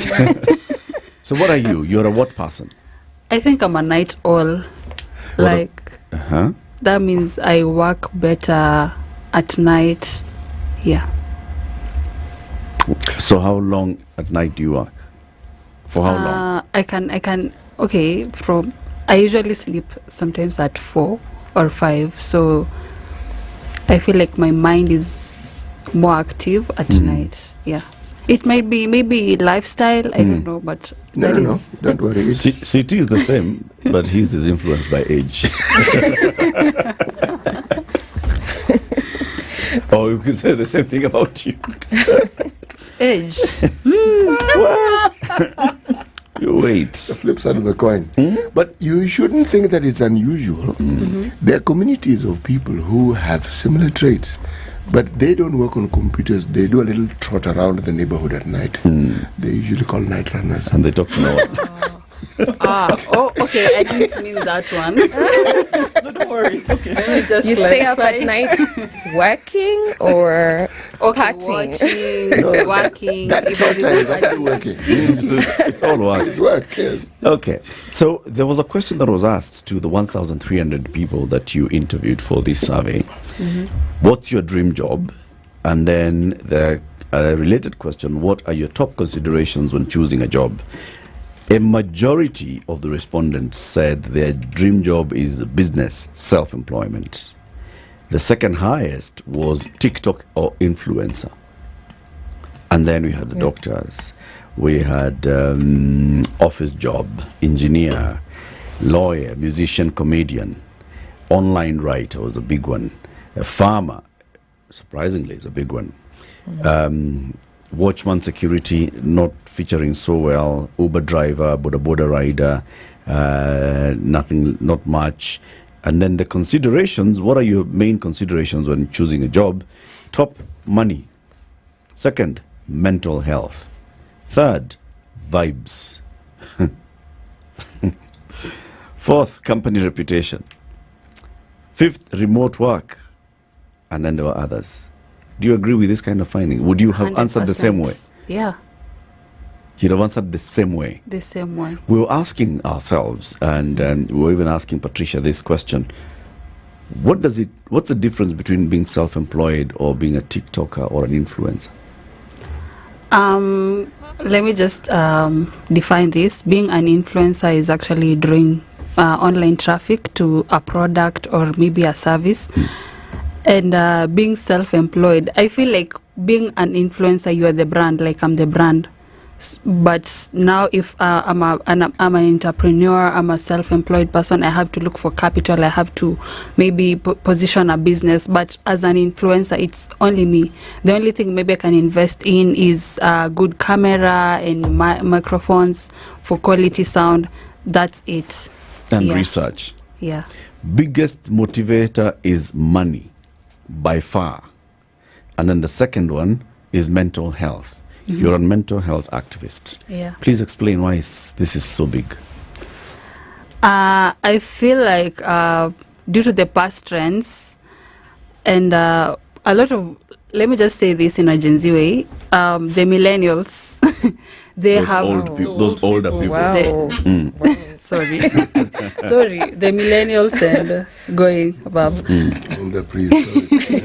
Dinosaurs. We have the social media on the tip of our hands, and we've seen people getting fired. People were committed to their work. So I feel like as Gen Z, we don't actually put all our baskets, all our eggs in the basket, because we've seen what happened. You've been committed going to work, and then these people, they just replace you like this.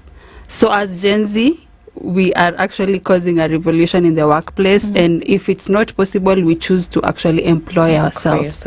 Yeah, actually what you've said, I've seen that quite a bit, not only in your title, how you were introduced, but a lot of Gen Zs, if you see even their titles on LinkedIn, it's, their commas. I am an influencer, I am a da-da-da, I am a da-da-da. In this world, you can't be one thing. I'm not a one-trick pony, The older people is, I am so-and-so, I'm a father, I'm a husband, or I'm a mother, I'm a wife, You are one thing into the other. You're an influencer, a content creator, a mental health activist, an inshallah person. Yeah. City. I'm actually a lot, but let's just... We just condense. You summarize. Yeah, let me just summarize. But that definition is actually very realistic as opposed to the previous definition that you speak of, because we are a composite of things. That is the reality. Sure. And if you look at even what we do, we never really do just one thing. We just prefer to identify ourselves with perhaps one thing or a discipline. But we're usually more than that discipline. I think this is a generation that is courageous enough to come out and say, actually, you know something? Forget the pretense. I am this and this and this and this and this. Okay? Yeah. All of them. In fact, I'm looking for some more things I can be. But for now, I am this and this and this and this and this and this. Yeah. But then comes a question. Yeah? The this and this and this and this, how long is that supposed to last? Well, that's a good What do you question. mean? Is this a phase? That's a Yes, good it is a phase because Are you you will going through a phase? you will grow, you will be older. Your experiences will get you to look at life differently. That's why I went to the early example of the 70s and the flower children and the hippie movement, and you eventually get older. Yeah. You will be an older Gen Z. You will be a parent Gen Z. That generation of older people whom you saw, like myself, will have been extinguished. So you will be heading towards being the older person. Well, I feel like I look at it like this. This is our time and we are doing the best that we can. And I'm sure that we are setting foundation and causing change for the generations to come. So I think our legacy will live on and like help the generations to come. So, yeah. It's interesting because I'm sure you hear this stuff all the time. When you hear that, Gen Zs are entitled. They don't want to work. Gone are the days where you would have to put in, hard work and sweat to see the results of something, and that they're impatient. I mean, it's a lot of words that are being used to describe. What would you say about that? You don't want to work hard. You want to be able to be in your comfort zone, and things come to you. But I hear you saying, well, you actually work for some of these things. You work. It may be a different kind of work, and it's in a different setting than one it was before, but it is still work. But then there's still that whole thing of entitlement, that if somebody asks you to do something according to a set of rules or within a particular space, then Gen Zs don't want that at all. How would you say? What would you say think about that? people, there are a set of people who are jealous of the approach that Gen Zs use at work, and other people just don't understand because you don't want to rest. Like, let me just ask you, is it a bad thing for you to rest, even if you're not a Gen Z? Like now, me, Princess. Don't you want? Good question. Don't you want to just rest and sit at your comfort and then receive good things? Don't you want that? Well, who wants to work 24/7? Okay, now let me give you the interpretation of these prehistoric beings like myself. When you say you want to rest, see, it's like rest becomes work for you. So you treat rest as work. You get a PhD in rest. Yes. You move along with rest. Okay. I feel I'm gonna most people say that Gen Zs are lazy, we don't want to work, but I feel like, and I think, and it's a fact, Gen Zs are smart. We are not lazy. Just scrap that laziness off.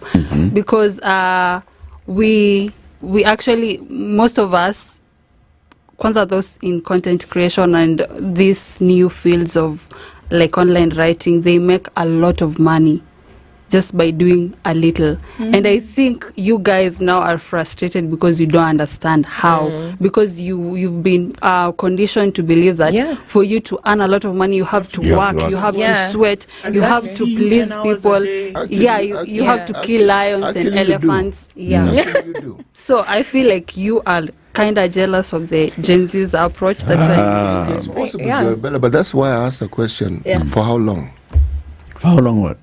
You see, everything that Joabella is saying is true. But what if it's just a flash in the pan? But I would have already gotten my money. So you move on to if someone, move to the next one. if for example, I'm a wise person, I would have already invested.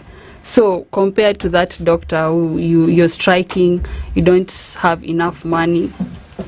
City, because you've brought this question again and again and again, are you feeling that even as now Joabella, she works until 4 a.m., so she doesn't have to wake up early in the morning, she doesn't have to report at 8 and stay at work up to 5, she does not have to negotiate for some peanut salary, having one source of income, she can have multiple sources of income, doing multiple things in a day.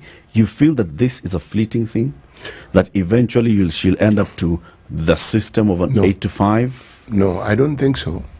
Or a system of one job at a time? No, I don't think so. And I wouldn't want her to do that because what she represents is what people should do actually. Work up till 4 a.m. No, you have the capacity to do a lot more. Why don't you just utilize those abilities? Okay. Why are you focusing on one thing? What I'm actually talking about, something a lot simpler. When you look and learn from people who are older and you feel this is not the way you want to go, it is a good thing, because that's how change comes about. However, there's a dismissive element in the analysis and the way they go about it.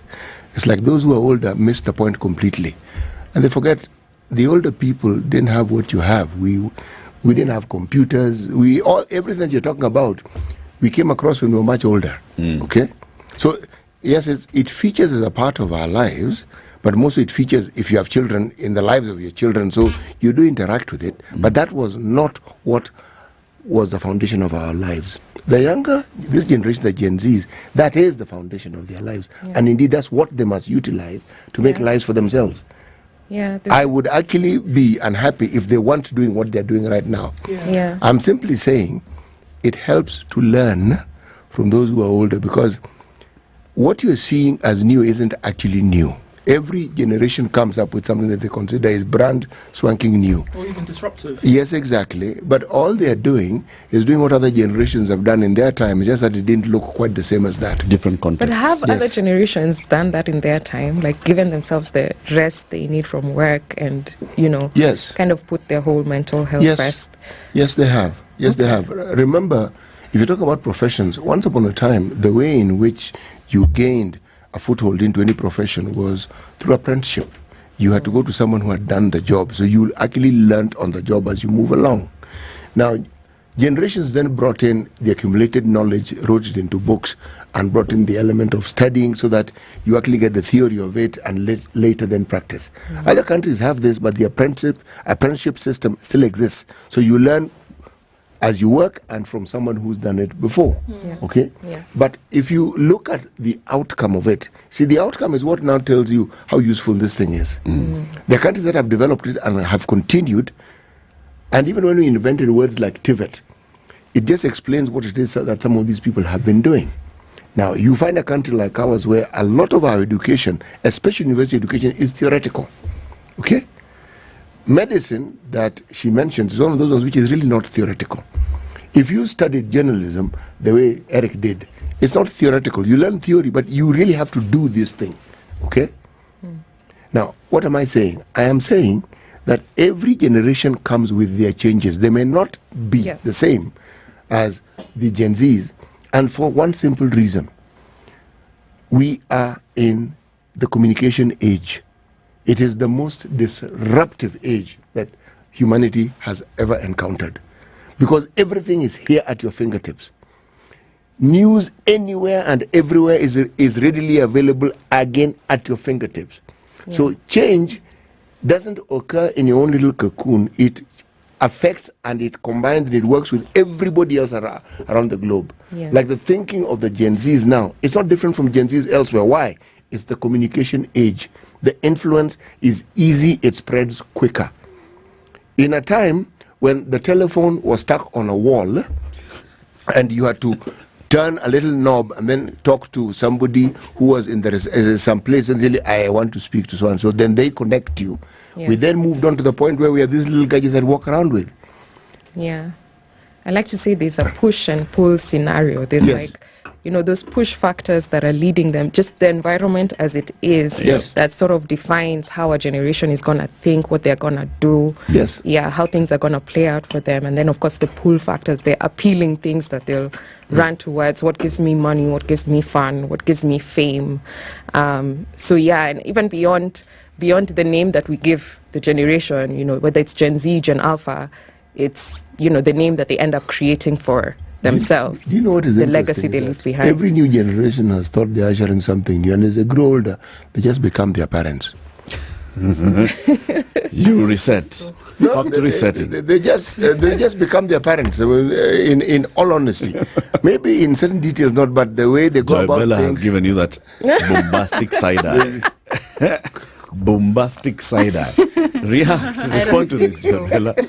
You don't think so? Yeah, you don't see yourself becoming a parent. We are creating a movement. Right now it's like a whole new thing. So I don't think like we can wake up one day and that thing is just like we are back to square zero. I think we will be like a different type of parents and bosses and just other like. No, it's interesting to think the last Gen Alpha is being born this year. The last Gen Alphas. So Alpha is after Z. Yeah, so we're about to start talking about Gen Alpha very soon. But I think what now would remain constant is that there is a cycle of things. And then things continue to go round and round. When we say plus ça change, plus c'est la même chose, is that, you know, the basic thing is that it'll continue to go round and round. And that there will come a time where there will be I don't know what we will call it, but there will be another generation after Gen Z. Those who are 14. There's an alpha. Yeah, and alpha. even after those who are 10 years old today, what will they be doing? We've ended Z, we are now at A. But this is what I'm saying. Alpha and then beta. That even when we're saying that the character or the elements of a particular generation are different, what we are saying is that the fact that there is a cycle is what remains the same. And I think that is what now we need to be looking at to say, you know what, that there should be the acceptance and understanding that that cycle will continue to turn. And that there are elements and characteristics of each cycle which will be new, which will be different, but then all form part of this ecosystem in which we live. Do you think it's possible for us as elements to all coexist in this space with the different elements of each generation? Joy? Yeah, I feel like we can coexist, but in my own perspective, I feel like it's an upgrade, not really a cycle, because if it's a cycle, that means we'll be redoing what was done. So I feel like the generation Alpha that will come after us, they will even be maybe wanting more than what we want. And to me, it's an upgrade, and that's how it should be. Like, I feel Generation Z, the Generation Z, we speak up when it's needed. We choose ourselves, we prioritize our mental health. That is something that most of our parents didn't grow up doing. So for me, I feel like it's an upgrade. And when we come to Generation Alpha, they'll be doing more. So I won't precisely look at it like a cycle, but an upgrade. I don't know about you guys. How do you see the workplace looking like in future? Because you're changing it. You're saying, I mean, workplace does not have to be this office where I report 8 to 5. Exactly. Workplace is this place where I am at and I'm working and I'm delivering on a common project. So how's it going to change? Yeah, I feel it's going to change, mostly in the media industry and maybe office work. Most people prefer working at home.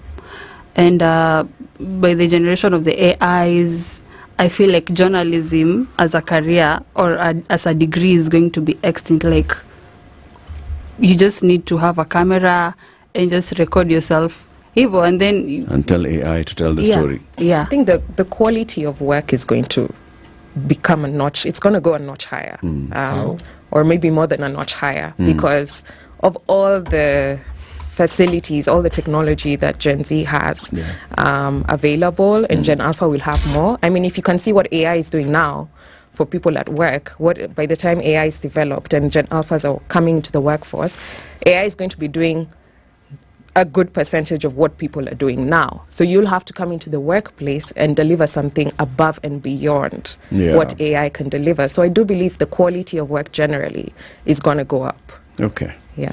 We thank you very much for joining us. Patricia Ndago, Research and Product Development Lead at Odipodev, earlier joined by Eric Bugendi, Senior Editor at Africa Uncensored, and also live streaming on Joy Bell, like the Kenyan Princess, on her IG and TikTok and wherever we were live in all those places. It's 8 a.m. Time for the news. Good morning. Spice up your life.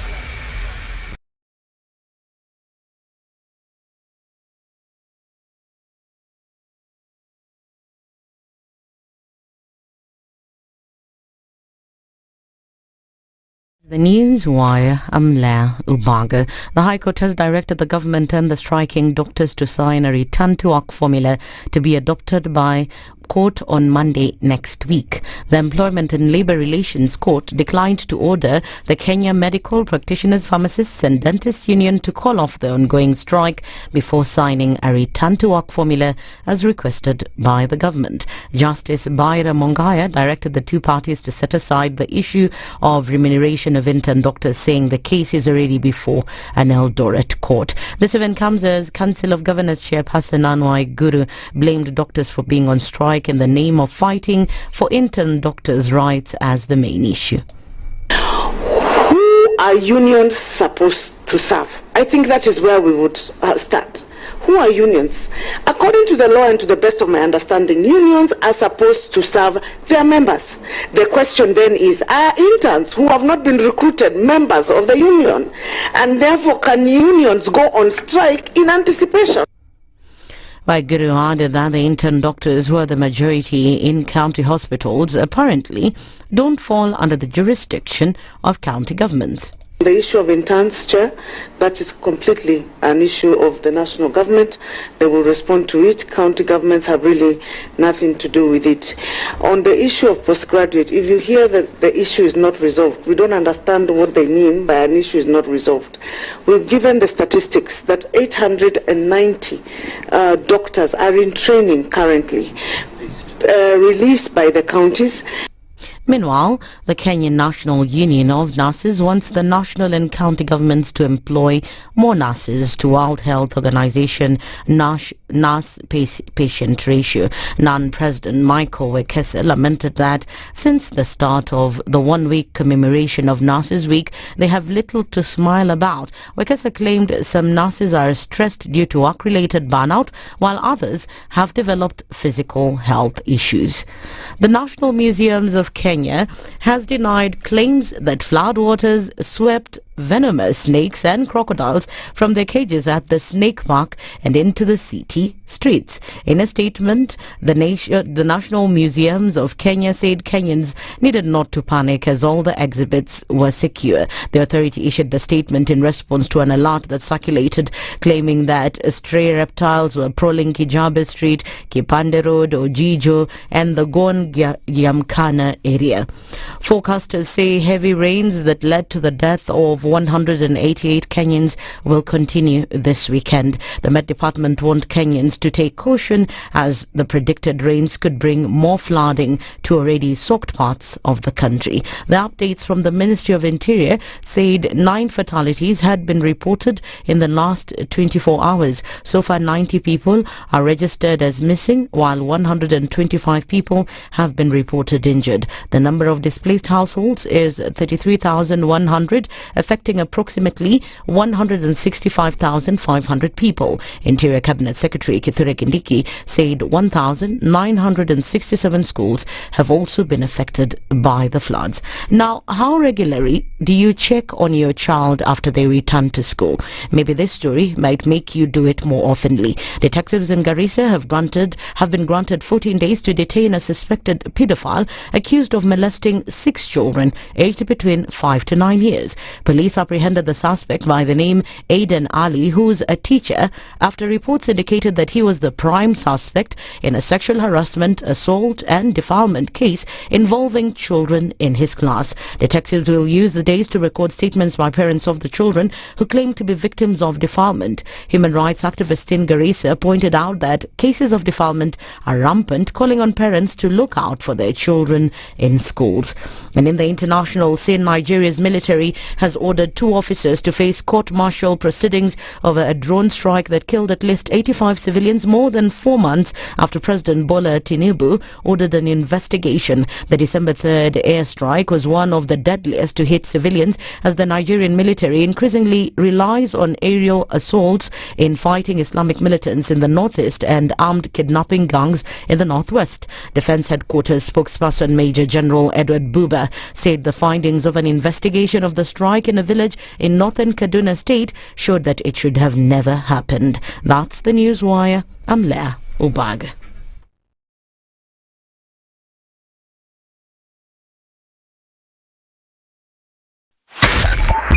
.5 Spice FM, Kisumu. Okay, so still we're looking at a situation in the city. Traffic is starting to clog up in some parts. On the Thika Superhighway, getting past the survey at the Utali Drift, and then towards that Pangani underpass, that's where you see the most of it. Kiambu Road not doing too much of a thing. But Limuru Road is very busy this morning, coming in all the way from Kitisuru out towards Mofaiga, that's pretty busy. Ring Road Western's not so much. Some traffic on Waiaki where it's heading out then towards the city, and some coming off of Lower Kabete and then out towards Parklands, but that is not too much of an issue. Into the city, Muranga Road is busy. We're also looking at Lusaka Road busy. Jogo Road also starting to pile up. Likoni Road, that's interesting as you get towards the interchange at the Southern Bypass. But then look at what's happening on Cabanas. Crazy traffic. It's bumper to bumper all the way through towards that Mbakasi loop. Then coming in from Ruiru, the bypass. Very, very heavy traffic this morning. What's going on? How about you let us know? Let's talk. SpiceFM. KE on X hashtag the Situation Room.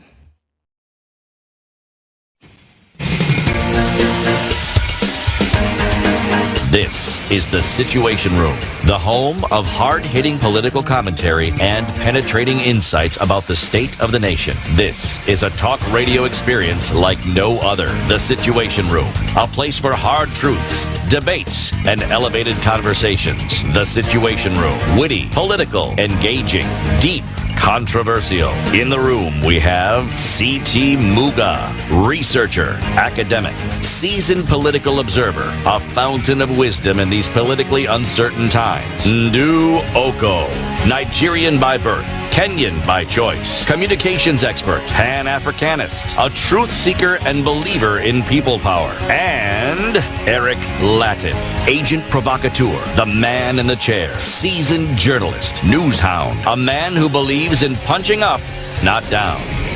This is the Situation Room, the only way to start your day. So Monday to Friday, 6 a.m. to 10 a.m., we're here, the three of us, every weekday morning, having this conversations every day and seeking to get to understand one another and to understand how best that we can contribute to our society, our communities, wherever they are. We are live on SpiceFM across the country. We are live on KTN Home across East Africa and Africa. We are live on YouTube and Facebook across the globe.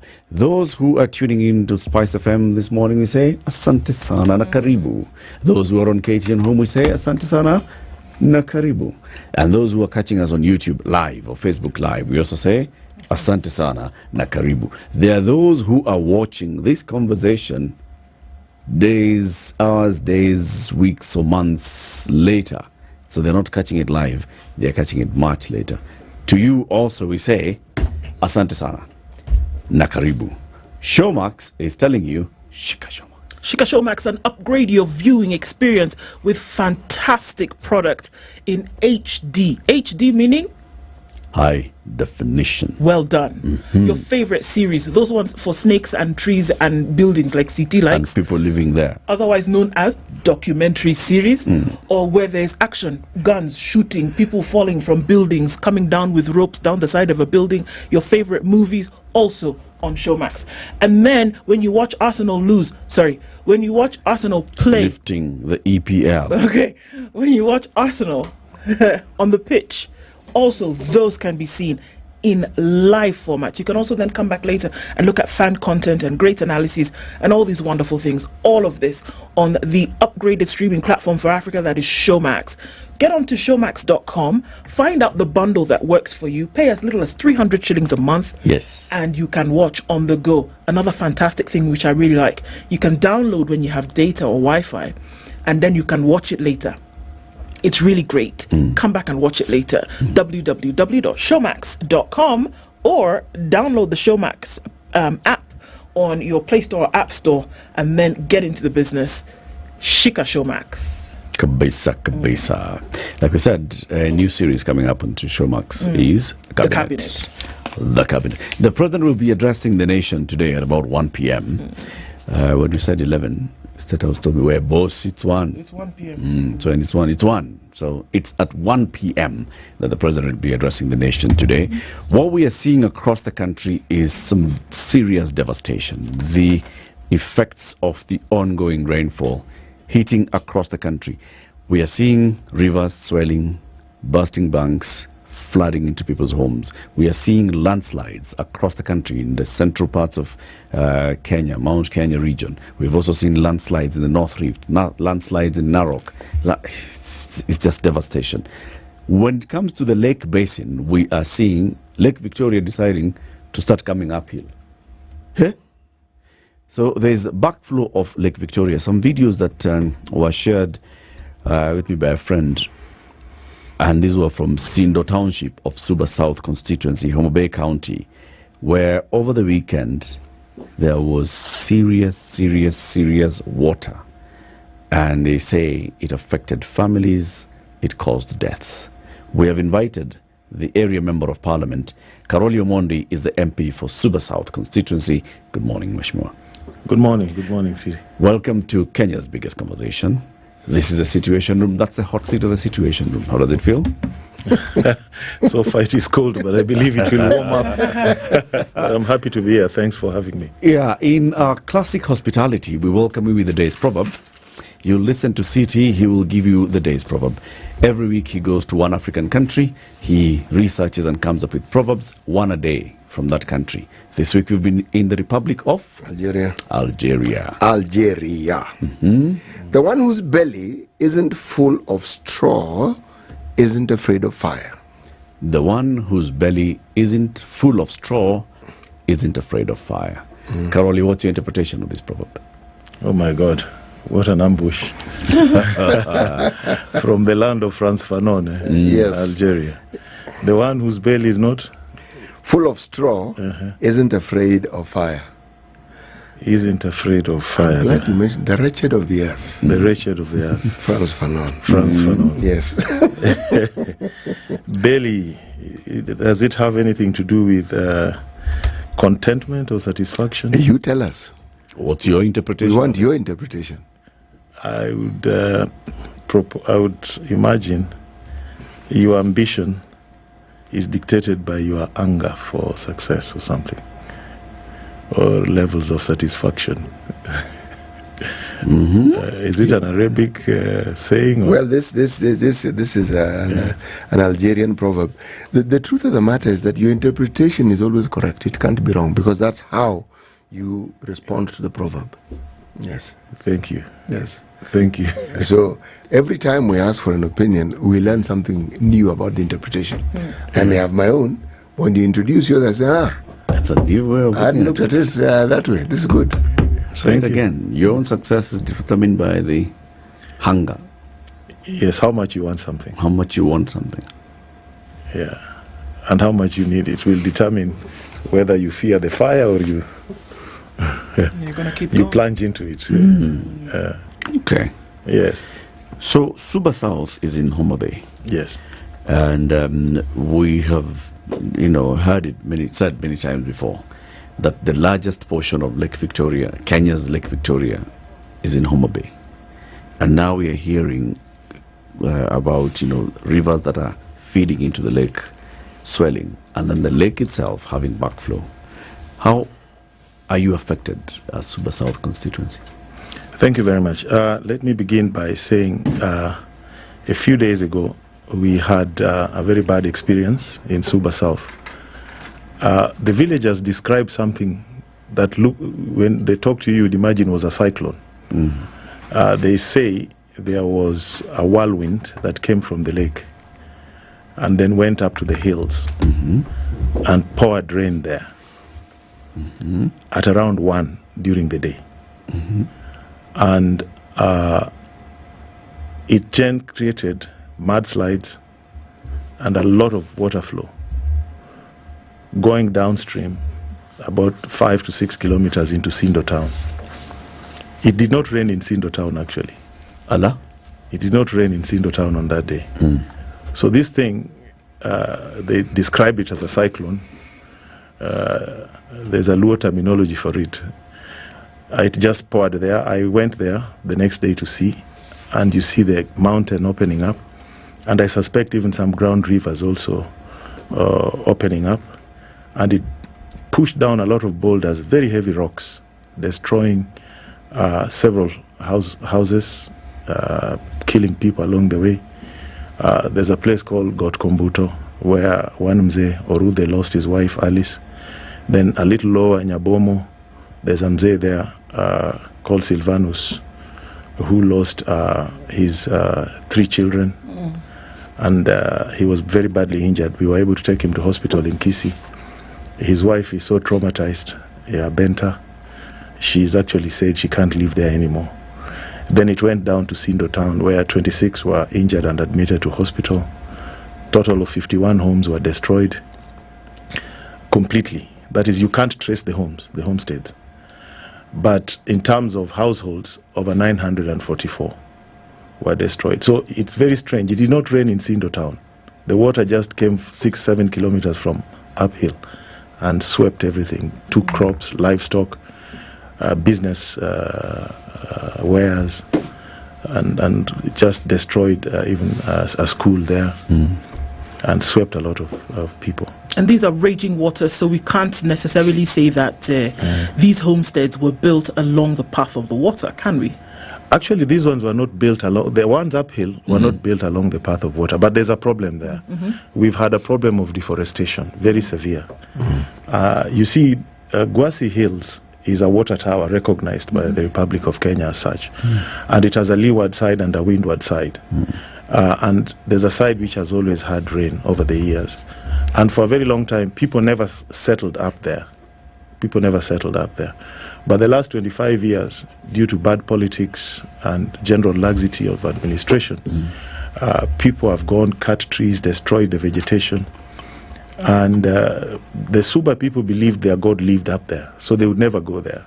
They believed Kiboi lived up there, so they would never go up there. But all those trees have been destroyed. And when this happened, I'm telling you, the boulders that came down, I saw them, I couldn't believe them. Bigger than this studio. Imagine hitting somebody's house.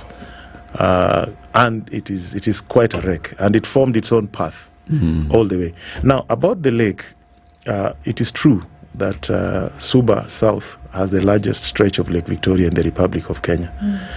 But you see, Kenya has just under 20% of that lake. Yeah. And even the water inflows, a lot of it is from this side. We have more rivers from this Kenyan side. Kenya contributes more water into Lake Victoria than the other countries. So the lake, I think, has been, it's true, it's been taking in more water. And if you go all the way from Busia to the border with Tanzania, the inlets have been silted. In fact, we were at a place called Goe in Bondo, between Bondo and Budalangi. It has the lake is getting into the hinterland and has overtaken a lot of farms and homes because of siltation. The water can't flow in now. Yeah, and we've been struggling there to get a bridge done. The government put up some money in Goe there to put a bridge that can have underflow, instead of the normal causeway that they used to put there with the rocks. And it is the same to some sections in Suba as well. The lake, it is true, it is claiming a lot of land. So in fact, you see all these dry trees. If you go to Rusinga by the lake shore, if you come to our side, Sindo side, houses have gone, beach, like there's a place called Sindo Gateway. The fish landing beach is now in water. It is a big problem. Devastation all round. Yes. People are being displaced, livelihoods lost. I mean, if you talk about all the livestock that's just been washed away by the floods, their home and everything in that homestead just been washed away, where are the people now seeking shelter? Yeah, what I did immediately, I got the information on Sunday. I did mobilize both government and NGOs, especially Red Cross and World Vision. World Vision have been very good to us. They are very present in Suba. And the government also intervened. They gave me the NYS people. And I think after El Nino of 1997-98, the government response is slightly improved. So we were able to have a multi-agency team. I traveled there with them the next day. At a personal level, I did contribute money to every household so they could get food, and also took some people to private hospitals because of the doctor strike. The government gave me 154 mattresses immediately, some GCOs. And then we are relying on Red Cross to profile everybody and give us the exact losses they suffered. So there's going to be, I'm in touch with the Office of the Deputy President, because they're the ones coordinating this, so that we can make a major visit there. We have not put them in schools. I deliberately asked the communities to be accommodated within communities, so we don't have a camp. We've asked the families to take in those who are affected, neighboring families, people from their churches, and that is what we are doing. I hear you mention a lot of, you're a National Assembly member. What's the county government doing? Yes, I did reach out to our Governor Gladys Wanga, and she sent a team. I was with her team down there. She sent actually 3 ministers. And we walked up the hill together. We sat down with Red Cross people. We profiled people. This is the second time we're having a little bit of this problem. A few months ago, we did have it in Lambwe, the valley, and we worked again with her in providing relief. So she did send her team there. We spoke, and I met them. Yeah. The efforts to mitigate against what is going on today seem as though once it is an area that's affected, that is under the jurisdiction of a leader, that leader then goes out and sorts out that issue.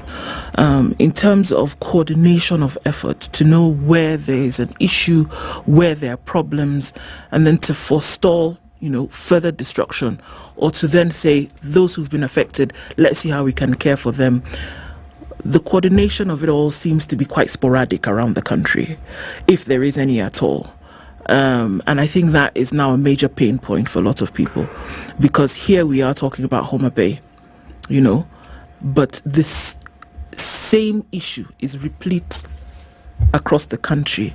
And I think that's where the call now starts to be, that where would we see, or how can we see some kind of coordination? You did mention that the Deputy President's office is in charge of this, but then it just doesn't seem as though we know exactly what's going to happen where, and also what's going to happen this weekend, when we know that there will be more. Yes. I mean, it's not a question of will there will be more, but then in terms of a plan and what is going to happen for coordination of efficient mitigation, what are we looking at? You see, for disaster management, there are various layers. The most critical one is early warning system. That seems to be there. It is. Because, I mean, the Met Department did warn that this thing will happen, that there'll be excess rain. I mean, they did warn. Where I see the greatest weakness is the response. I mean, it is true, I was there with the county government, but apart from profiling, they came empty-handed. It is also true that I was able to get the mattresses, but this was what was left over from the previous activities we were doing. And I've seen also in places like Maimahiu, the warning, there's just no immediate response. So I think something needs to be done in the chain of disaster response, where things are available, ready to go, within hours of a disaster occurring. The difference with what I'm seeing here, and when I compare to what I saw in 1997, 1998, where we had rains for 10 months actually.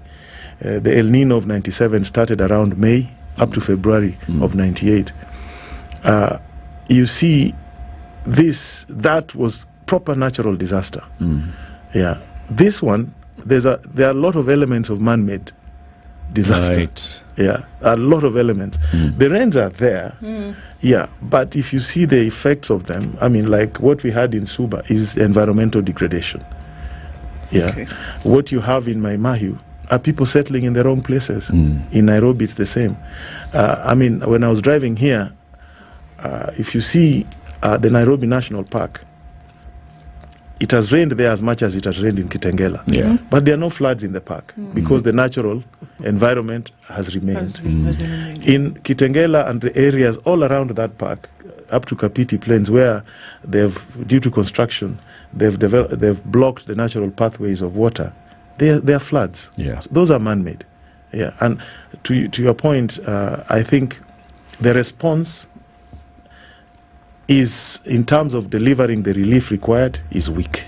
That needs to be fixed, both at the national level and at county government levels. Yeah. There have been months of preparation for this, Caroli. I mean, the first time that Kenya Met said, all right, in fact, Kenya Met and other experts, we hosted a university professor who trains people who go to work at Kenya Met. And that was at the height of the hunger. And he said, you see what we are seeing now, the drought.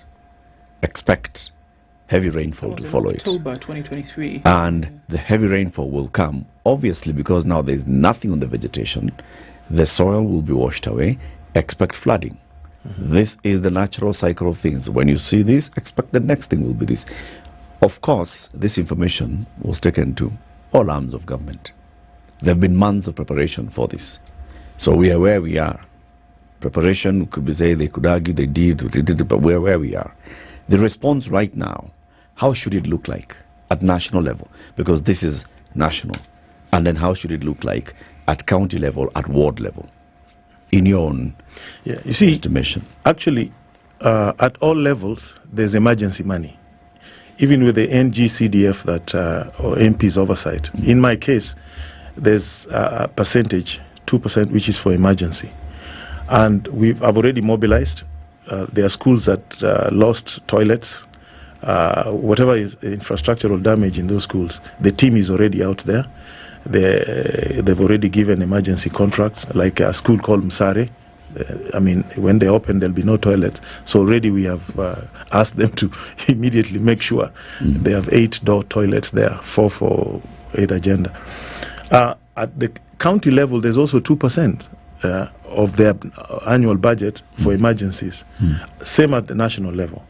So actually, people should be prepared. What is missing is the government should have, both governments, county and national level, should have had, when a disaster of this nature happens, there'll be infrastructural damage. So you should have equipment to clear the debris and lock the places, make certain interventions. You should have that on the ready and go. You should have food stuff. Yes, you should have clothing. You should have medicine, because there'll be diarrhea, malaria, all sorts of waterborne diseases. It is known. It is not something new. Yes, you should have all those things on the ready and go and placed strategically so that you can move them quickly. So to the question, those who are affected. So the question is then what is the problem? Because this is what we are trying to decipher and understand, and why it cannot. Because we understand that when you have mechanisms for early warning, such as the Kenya Met, that is why they are there. And in this instant, Kenya Met is telling you about weather patterns. And their job is to give this information, which they've done. I don't think we can fault them here at all. We have been told that this is what is going to happen. And they started to talk about this in October. And because we see these reports. And then in January, we were told that the rains will come at the end of February and they will last well into June. We were told about the intensity. Not only did they tell us that it would rain, they told us what would happen as a result of that rain and what to watch out for. So the question is, why is it? And then we also know, because we laugh about it here, we talk about the lowlands and the easterly winds and all of those things. But then we are clear that in the lowlands, that folks will be most intensely affected as a result of floods, landslides, all these things. So we know. And one of the things that government must do, or, states must do, is take information and data and use that to make decisions or action. So our question is, what's difficult in making the connect between the information and then what must be done? Because you can store mattresses, you can store dry food, you can store medicine, up until a particular point, right? But you can store it for some time. You can store jikos, they don't spoil, I don't imagine. You can store jerry cans for clean water. You can store mobile toilets, or at the very least, you can order them. Why would it have been so difficult to have all of those things waiting in the areas that we've already been told there will be this issue? Why is it so hard? Government is... I've worked in government. What I remember one time grappling with a decision when there was food shortage, and I had to make a very quick decision to have food delivered in Kenya within 7 days. But to do so, I literally had to get approval of the cabinet. And the cabinet normally meets on Thursdays. And I was dealing with this problem on Friday. So you have to wait until next week. And I went to see Ambassador Mudhaura as head of public service. And he looked at me and he told me, Carol, if people are dying and you're asking me that you can't make a decision. I think decision making in government is a problem because of the procedures. I think that could be part of the problem. But also, the other problem is we have this multi-agency team. That is a very good approach. They've established it's part of the old strategy from old El Nino to the bomb blasts that we experienced, Dusit and the rest. So there's always the multi-agency approach. But when you have the multi-agency approach, you also don't have single responsibility line. You don't have leaders. You don't have leaders. You don't have somebody to hold accountable because everybody will be blaming the other. So I think there's some refinement needed there because it is so obvious what is supposed to be done. And it is embarrassing. It is embarrassing that we go down and we don't have even iron sheets. I mean, somebody has had his home destroyed. They could move to some other place. It's just 25 iron sheets. Yeah. And some, timber. And, timber, yeah. But nails. I think the problem is that element. And then there's the procurement side of things in government. Yeah. Which is also very difficult. And in emergencies, people also fear. Some civil servants fear taking action because of what may follow. So I think we need to refine that. Yeah. Let's take a break. We need to refine that. We'll continue this conversation shortly. It's 28 minutes to 9. The Honorable Karoli Omondi is the Member of Parliament for Suba South constituency. He's here as an MP and also as an MP of an area that has been affected. Of course, all 290 constituencies have been affected. But he's just giving us his own perspective of how his constituency has also been affected, impacted. There's the Lake Victoria backflow. There's the heavy rains that, came over the last week, swept villages and town. Sindo town was severely affected. You've told us about Nyabomo, Gotkombuto, and the other places, and what's happened. The people who've died, people who've lost their loved ones. A woman who says, I will never, ever live here again. She lost how many children? 3. Florence, Moses, and Calvin. Your 3 children die, and you're supposed to deal with it. Okay, let's discuss that shortly. This is the Situation Room, the only way to start your day. Shika all your favorite local and international TV shows, movies, and every Premier League game live na Showmax. I feel the need for speed. Shika whatever you want to watch, whenever you want to watch it, wherever you are na Showmax. Answer's coming. Shika Showmax come rain or shine kwa simu, kwa tablet na kwa smart TV for as little as just 300 shillings per month. Kushika Showmax, download the Showmax app to your phone today. Shika Showmax, streaming for Africa. Sign up on showmax.com. Experience the vibrant pulse of Africa at Festac Africa Festival 2024 in Kisumu. Join us for a week-long celebration of culture, music, fashion, and more from May 20th to 26th. Dive into sustainable growth with food, art, education, and youth empowerment. Don't miss Africa's premier Pan-African and global cultural exchange program. Get your tickets now. 1 day for 500 Kenya shillings or the full week for 2,000 Kenya shillings. Kisumu County welcomes the world to be part of Africa's forward movement. Act fast and secure your spot in this unforgettable journey. To register, just go to www.festacafrica.org.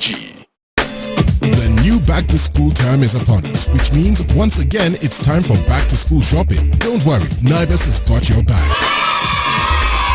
Naivas wants you to know that there are more offers available with great discounts to ensure that children have a great back-to-school shopping and a chance to win a shopping voucher. Tune in to the Spice Drive with Edward Quach to find out how Naivas is helping parents and guardians ease the costs of back-to-school shopping essentials with the weather with SpiceFM. Cloudy conditions in Nairobi, it's 18, going to highs of 23 and lows of 17. We'll see lows of 16 in a mostly cloudy Nakuru at 19, going to highs of 23. 19 and cloudy in Nyeri with highs of 24 and lows of 16. While in Eldoret, highs of 22 and lows of 16. It's sunny at 28 in Mombasa with highs of 34, and we'll see highs of 33 in a mostly sunny Malindi at 30. Kisumu was cloudy at 22 with highs of 28, and into Kakamega cloudy at 21 with highs of 27. Kampala cloudy at 22, we'll see highs of 26, while Dar es Salaam will see highs of 32.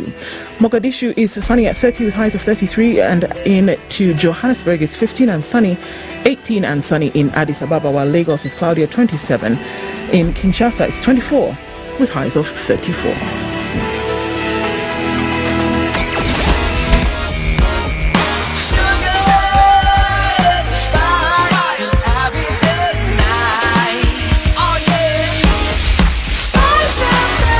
Spice up your life.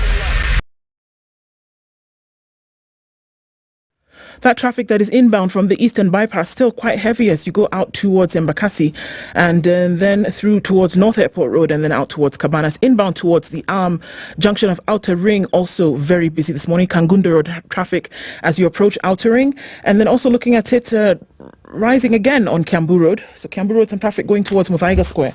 And we're probably seeing some of that going towards the Pangani Tunnel as well. As you're coming out of Westlands, for the most part, you're all right. But we're seeing traffic inbound from Red Hill at the Link Road through towards James Gishoro, and some traffic then out onto Waiaki. Looks good on Gong Road. We continue seeing how it'll open up into the morning. SpiceFM KE on X, hashtag the Situation Room. Mature, intelligent talk every morning. Spice up yourself.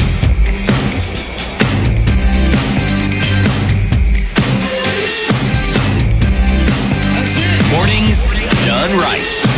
94.4 Spice FM, Nairobi. We continue our conversation with the Honorable Karoli Omondi, MP, Suba South constituency, on the ongoing devastation across the country. So the rain started beating us a couple of weeks back, all right? And then we saw the flooding happening. We saw flooding in, of course, Tana River. Then we see the flooding in Nairobi and the devastation in Nairobi.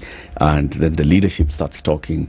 The president tweets and says, okay, this is serious. Offer my support to the people of Nairobi. On Tuesday, the president calls a cabinet meeting. And this is after the devastation in Mai Mahiu, where an entire village was swept and people died and were buried in the mud. The president then goes to Mai Mahiu and visits the area. This is after the deputy president and all. On that same Tuesday, our National Assembly was seized of what's happening around the country, and they decided the most important thing to discuss is a motion by a member of parliament to discuss the impeachment of a cabinet secretary over fertilizer. And they set aside another day of business on Thursday to discuss the impeachment of the cabinet secretary over fertilizer. The National Assembly. National Assembly can set aside time to discuss matters at a moment's notice. You're a first-time member of parliament, Karoli, but you know how parliament works. You've worked as a chief of staff in the office of the prime minister then, and you knew when he was going to respond to prime minister questions in parliament. I'm sure you're among the people who would prepare him. So you know how parliament works. Looking at this, I ask you, where is our National Assembly? Is it alive to what's happening in the country? Yeah, I mean, I need to bring some clarity to this issue, but I can sense your anger and probably the frustration of the public. But what happened, we did as a National Assembly actually call for a special order on the floods. What does that mean? What happens is if there's an issue of national importance, you can rise up in the House and request for a special allocation of time. And if you have 30 or so members supporting you, then the Speaker will accede. We did that, and I think it was brought by the member for Kipkeli and his Cherorot. And we were all in the House, and we discussed the issue of floods, and we spoke all about it. That was last week, that is true. But it was the same time that the Honourable Member for Bumula brought the impeachment motion. Now, our hands are tied under the standing orders. Actually, if you look at our standing orders, any motion to remove somebody from office takes precedence over all other business. And there's a timeline. The Speaker has to make a decision within 3 days. It has to be brought to the House. If it is approved, it has to be heard within 10 days, and the matter dispensed with. So we had, we were scheduled to go for a brief recess, 1 month working recess, to start dealing with the budget. And we had no choice. We had to dispose of this matter, because that's what the standing orders. In fact, yesterday's session, the Speaker, even the normal taking of oath, communication from the chair, all that were put aside, and the impeachment motion took precedence. But look at it this way. One of the roles of Parliament is oversight.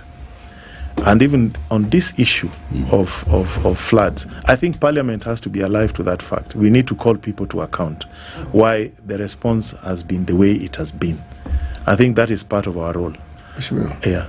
Are you saying that even when whatever is happening in the country is happening, and you are Parliament, that the motion to remove someone from their cabinet seat takes precedence over everything else, and you cannot discuss anything else except this? Is that what you're saying? Actually, that is what is in our standing orders. All right. Who creates these standing orders? The National Assembly. Yes. I found them there. Precisely. Yes. Have these standing orders in the history of this country ever been changed? Yes. They were reviewed, I think, 2 years ago. So what brings about the review and the change? This kind of issue. So probably we should change them and say must. In case of national disaster, not should, must change them. Because this is not the first time we're having this sort of problem. Yeah. But also, Mheshimiwa, taking precedence doesn't mean that it's the only thing that you discuss. We have seen Parliament sitting up to midnight. Yes. Right? So it's possible for you to discuss two things that are taking precedence. Correct. Right? Correct. You could deal with formation of a committee to deal with Medeka Linturi, and thereafter extend the sitting of Parliament to deal with another national emergency. Actually, that business was dispensed with by 1:30. You're right. So the afternoon should have been dedicated to something else. Yes, you're right. Okay. Yes. So then wouldn't it be clear why then public speculation is that the tone or the current music that the country is facing then is not being heard by the very body which has the mandate to make sure that some of these things are moved? If an entire afternoon whereby there could be quick action and quick thinking and quick decision making about something that is engulfing the entire country, look where you want, north, south, east, west, doesn't matter where you are. Look, it is a situation that is engulfing the entire country, and we didn't hear a peep out of anybody in the whole half of yesterday whereby things were getting uber serious. How would you expect the public to think? What would you expect the speculation to be? They would feel abandoned. They would feel abandoned. For sure, I agree with you. You see, the House business is that we have something called House Business Committee that has both majority and minority sides, and they set up the business of the House. So for a member like us, all we have is to go to the floor and dispense with the business brought to us. But if it's a matter of national importance, or like what the member has is to stand up, marshal a few numbers, and the Speaker will accede, which we already did last week, actually. Okay. Yes. Take us through what happened last week. So when Parliament discussed the ongoing situation in the country, what happened? Yes. And you see, unfortunately, that kind of business is normally allocated towards the end. So we were given 1 hour between 6 and 7. And Honorable Wangari was the person presiding. So, and again, there's a problem we have in Parliament, which hopefully, again, in those standing orders, I've been asking our colleagues that we look into. We are given too much time to talk. People have converted Parliament into something that sounds like a rally. If you look at the House of Commons, people speak for 3 minutes. And when we were young, we had something called précis. If you can't express your points in 3 minutes, well, how will you express them in 10? So I've been telling them we need to really change the rules so people speak for 3 minutes so many members can contribute. We reduced this to 5 minutes. I spoke for 3 minutes and I donated the other 2 minutes to the other members. But it was at 6, so probably the national attention was not at it. But we spoke for 1 hour on this issue. And then, so what came out of it? On Tuesday. We asked for interventions. Every member who had been affected made reports of what had happened in their constituencies, and we asked for what assistance that was needed immediately. Remember, Wednesday was a national holiday, so we did it on Tuesday at 6, between 6 and 7, and then Thursday morning we had to go for this impeachment motion which had taken precedence. So what happened? What came out of it? I just want to get... So the MPs were given moments, they stood, everybody was saying... it is a motion. It's a big thing, it's going on the Hansard, it's on record. We have an implementation committee which is now supposed to follow up what was in that motion, which we supported. So that should have taken place. But I see your point. We probably should have set up a committee or something. But it's not easy like that in Parliament, let me tell you. Really? Yes, you may be surprised. So what is easy in Parliament? Yeah, it is not that easy because of the way, it is 6. You are discussing this thing at 6, you close at 7, even if you want to make any intervention, on Wednesday is a holiday. Thursday, the standing orders say President is mythical in Turi. Caroline, let me ask you this question. We're talking about a national disaster. People are dying. Why should a holiday matter? Are you saying that the disaster also takes a break and gives you guys time to breathe, or so that after Wednesday it will resume? It doesn't. Surely, the burden of duty that rests on Parliament is profound. And it's actually made clearer when you have the situation that we are in. Ordinarily, when you chit-chat and discuss the things you discuss, nobody really pays much attention. Not really. We are probably talking to yourselves as far as we are concerned. But when such a thing happens is when we realize we do have members of Parliament that were elected. They actually have powers. You actually have powers. If I look at the speed with which you keep raising our capacity to borrow, quickly, and the speed with which you guys raise your own pace quickly, before you blink, it's been raised. And there's no divergent opinion. No. Hey, man, it's unanimous. Unison. Whoa. Now. You can be excused because you've explained what you are doing in your constituency. But there is a Parliament is a national forum where a decision to ensure that the whole country benefits from whatever intervention will take place. And it rests with Parliament, it rests with you and your colleagues. I agree. I mean, I agree. There should have been... maybe the timing of this mythical Inturi impeachment motion was also a bad omen. It was ill-timed. Maybe, because the standing orders on this, nobody has any discretion. Once it comes, the time starts running, it gets precedent. That's what the standing orders say. Let me ask you, Mheshimiwa, you understand the legislature, right? You understand lawmaking, you understand the law, okay? What powers does Parliament have in a situation such as this, when the entire country is suffering from the effects of flooding, when many people are displaced, when many are burying their loved ones? As a representative body, as one that oversights the executive, as one that makes laws, as one that even creates budgets, what powers do you have in a situation such as this? You see, the first and the most important one is that you have to go and articulate the suffering of your people. That's under the element of representation. And that the members have done. The affected members, I have seen them in the House, especially on Tuesday, giving reports and talking about this issue and calling for government intervention. But we have the power to summon the line ministries and the agencies and ask them to give us an update on what they are doing. And we approve the budgets. We have approved their budget, so we can ask to know what is happening. That we need to do. It's unfortunate we have gone on recess. And again, the next time that we will come back, which will be about 11 days, is to receive the report on mythical Inturi. So I can see the frustrations are just going to build up. So do you have powers to suspend recess? Right. Yes, we have. So And you all of you know this. Yes, we know that. All of you know that you have powers to suspend recess. Yes, Your speaker is a seasoned parliament legislator.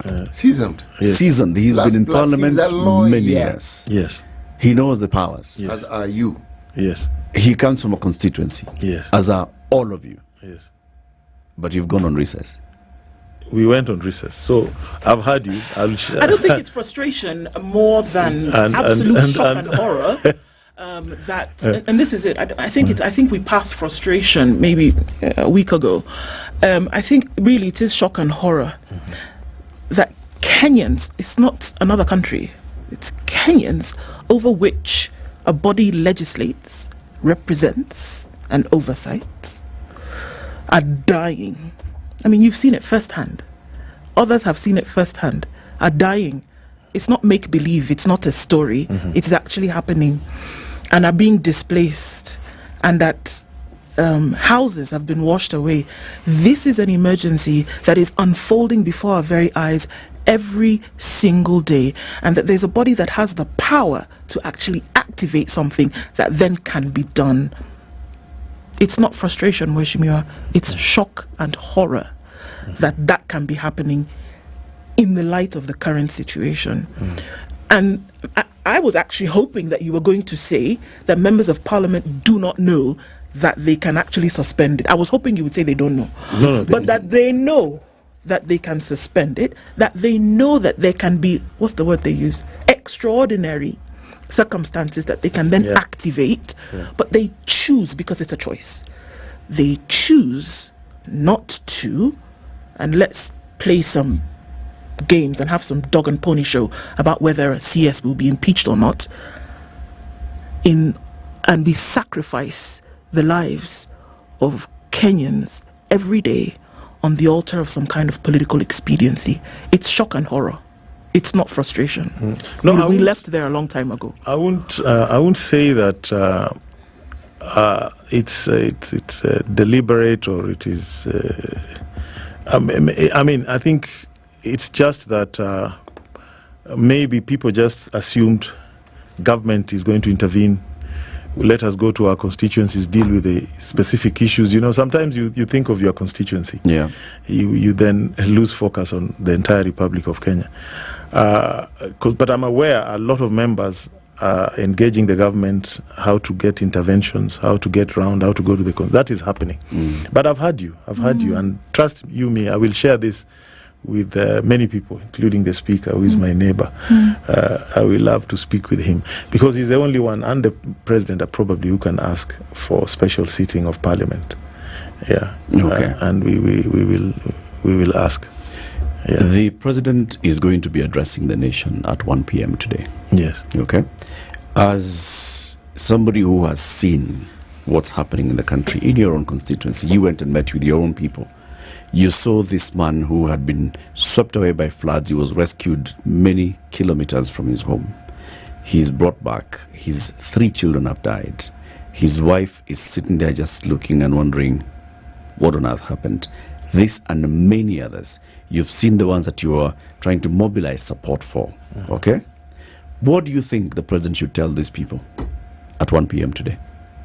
I think it is so important that they be given the assurance of a plan to get them back to normal life.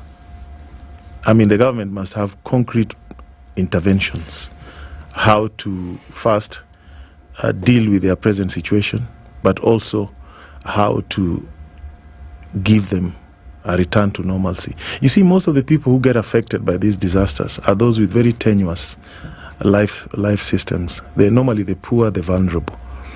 It is true, much of these things happen because of bad choices that we make, both as leaders and even as ordinary Kenyans.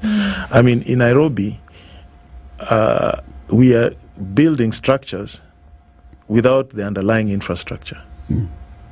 Once Nairobi got into the hands of those guys who are called conjurers, you remember them? Yep. Everything went south.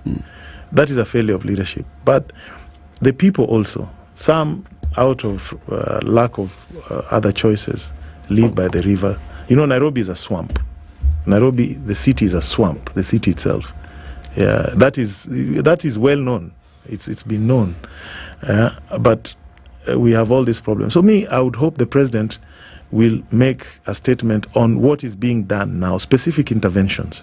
Like the people of Suba, I need almost 3,000 iron sheets that I need to give to the people of Suba, those who lost their homes.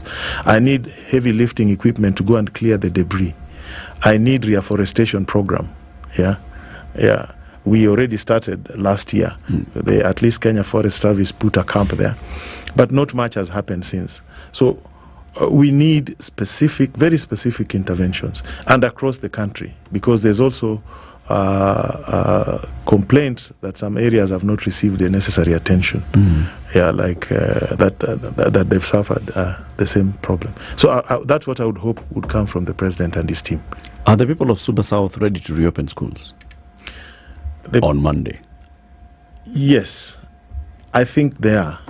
I think they are, because apart from the schools that lost toilets, we don't have, we have some private schools that are submerged in water, but most of the public schools are okay. I think they are ready. I've not received any reports of a school that is completely submerged in water or inaccessible. The problem we have is the roads have been thoroughly damaged. Even the tarmacking that was going on, we have to stop that. But I think the schools are ready. But the problem is, if you bring them in and the rains come, and they get submerged. When you bring them in and the rains will come, yes, the rains will not stop because children have gone back to school. The rains will come. But isn't that what we're talking about? Making decisions based on information and data that we have we have prior to action. We have the information. We already know what's going to happen. And we've also been told the rains will be heavier. We've been told. And there's even a bigger problem. What if will some areas be going to school, others not? That's a decision the Ministry of Education has to help us with. You see, what I dread when I look at the times when we've had such heavy rainfall and we've had mudslides and we've had all manner of things, and when I look at school-going children, and I'm comparing this with the time when we keep talking about the North Rift and the banditry, where you're being told there are 27 schools that shut down because of banditry. Now we have rain. I'm looking at other places where schools are flooded. I'm looking at other places where the roads are flooded.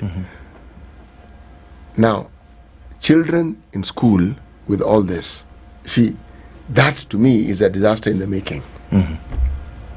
It takes one. Even health complications that will arise. It just takes one.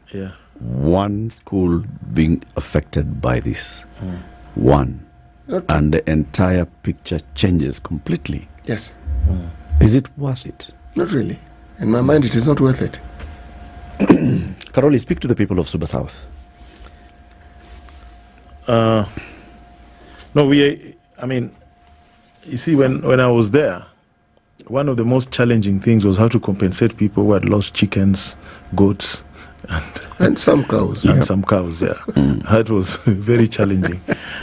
But Red Cross is profiling them. What I would like to do is just to give them, to assure them that we are working on some very specific interventions that hopefully we will be able to go down with in the next few days and help them. Yes. This is to help them just to... Yes, those who... we lost also somebody, Peter Otiende, here in Nairobi. He had come to visit his brother somewhere in Lakisama. He was also swept. We are going to transport the body. The 3 children, I already gave them the assurances we'll foot the funeral expenses for that. The Mzeu we took to hospital, we are paying for that. But that is just for immediate medical relief. The rest of it is long term. We are looking for food, seeds, to give them. We wish you all the best to you, your constituents, to everybody across in the country. Let's all stay safe. Conversations continue in the next hour. Karoli Omondi is the Member of Parliament for Suba South constituency. 9 a.m.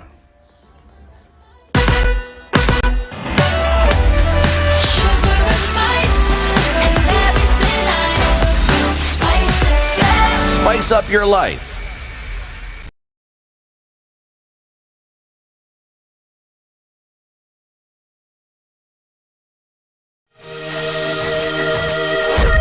Good morning, this is the News Wire. I'm Leah Ubaga. The swearing in ceremony of General Charles Murui Kahariri as the new Chief of Defence Forces, CDF, is currently ongoing at State House, Nairobi. President William Ruto is presiding over the ceremony after he appointed Kahariri and others into office yesterday. Kahariri was serving as Lieutenant General before his promotion to the rank of General, he replaces General Francis Ogola, who died in an aircraft accident 15 days ago.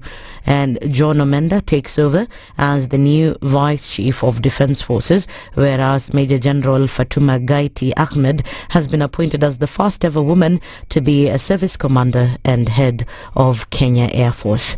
More than 170 military personnel have been deployed to different parts of the country to help in search and rescue of victims of flooding. Of this, 151 were sent to Mai Mahiu and the rest to Garissa to search for bodies of missing persons. Officials said more than 400 National Youth Service personnel joined the search in parts of Masai Mara and Mai Mahiu. The military arrived with excavators to dig through the debris that are believed to have buried dozens of people in the Mai Mahiu tragedy. It will take days before they manage to clear the debris and recover any missing persons. More than 200 people have been killed in the floods, while many are missing.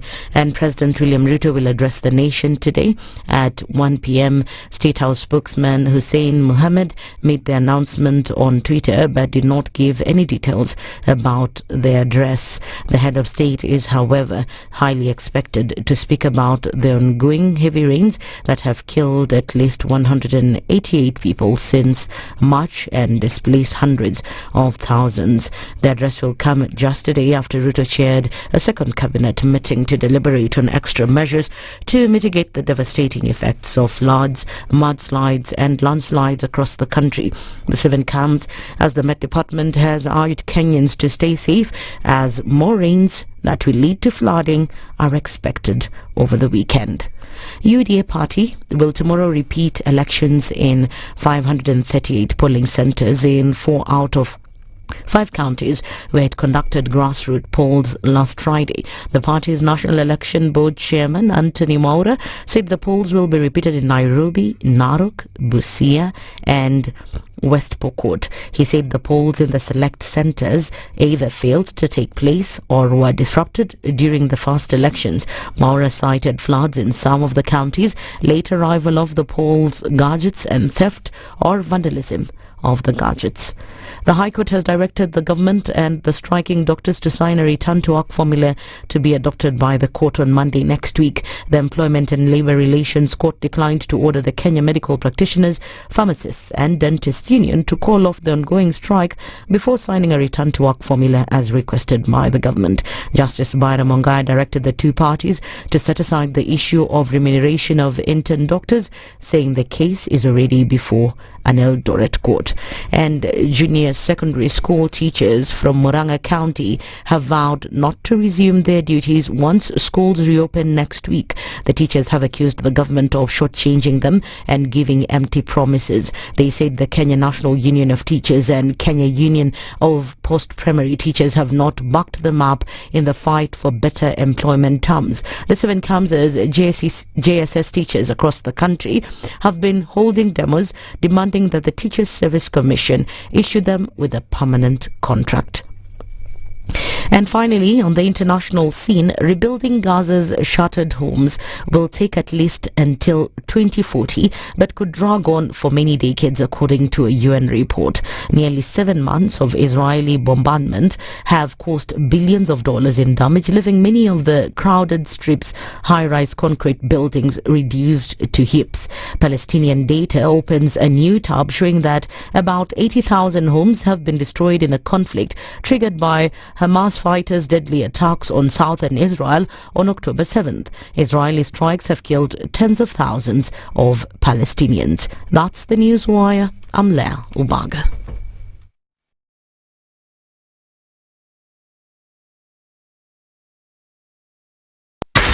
94.4 Spice FM, Nairobi.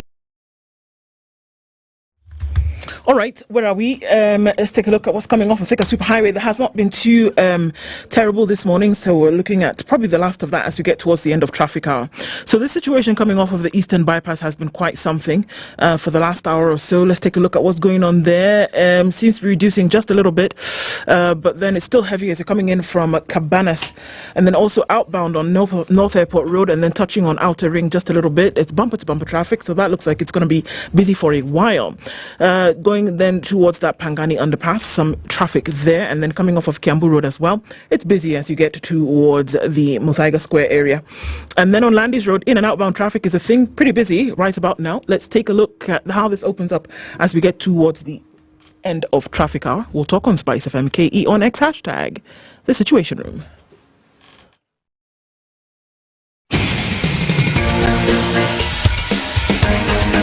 This is the Situation Room, the home of hard-hitting political commentary and penetrating insights about the state of the nation. This is a talk radio experience like no other. The Situation Room, a place for hard truths, debates, and elevated conversations. The Situation Room, witty, political, engaging, deep, controversial. In the room, we have C.T. Muga, researcher, academic, seasoned political observer, a fountain of wisdom in these politically uncertain times. Ndu Okoh, Nigerian by birth, Kenyan by choice, communications expert, Pan-Africanist, a truth seeker and believer in people power, and Eric Latiff, agent provocateur, the man in the chair, seasoned journalist, news hound, a man who believes in punching up, not down.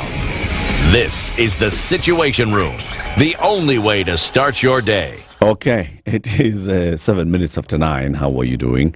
You're on to the final hour of the Situation Room for this week. Karibu sana. Again, our message to everybody along the Kenyan coast. First of all, Hidaya is coming. It's a cyclone. It's coming. Heavy winds. It's coming. Lots of rain. It's coming. A lot of water. It's coming. Flooding. It's coming. Avoid the beach. Do not be anywhere in water. Near water. The fisher communities, I know the heavy rains, heavy winds started earlier, yesterday. So just be very, very careful. The beach communities also, just be very, very careful of what's happening. I mean, this thing is crazy. It is crazy. But everybody across the country, the Kenya Met Department has said yesterday, today, going into this weekend, expect a lot of rainfall. So just be careful wherever you are. The Ministry of Interior yesterday released a statement and said the areas that people should vacate. It's basically like listing an entire country. Yeah. Everywhere where there is a dam, a private dam, small dams, big dams, all of them are full overflowing. Full overflowing. Indeed. Yeah. Because the question is, here in number 2 of this statement, right? The loss of human life, destruction of family and business premises, death of livestock, and destruction of significant swaths of cropland has been made more profound within fragile ecosystems, namely areas prone to landslides or mudslides. Take your pick. Settlements, contiguous to filled up public or private dams or other water reservoirs in the event of spillover. Take your pick again. And settlements within riparian land, along rivers and other water courses. Where is it not a problem is the question we should be asking today. It's the entire country. It's the entire country. Yeah. So he said that there are folks in certain areas who need to move. And this was as of last night. In high-risk, fragile ecosystems, areas vacate the said areas immediately. And in any case, within 24 hours effective today, May 2nd, 2024 at 18:30 hours, failing which they will be subjected to mandatory evacuation for their safety. What areas are we looking at? In the counties of Nandi, West Pokot, Elgeyo Marakwet, Murang'a, Nyeri, Machakos, and Makueni.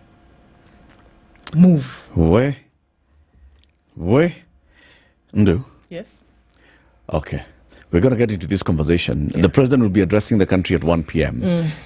Let's get into that. But before that, please remind us what we are talking about. Well, if you're going to be marooned, if you can have it, one of the things that we'll ask you to do is Upgrade your entertainment viewing with the upgraded streaming platform that is Showmax for Africa, Shika Showmax. So what are you doing? Are you watching on your mobile? Are you watching on your laptop? Are you watching on your TV?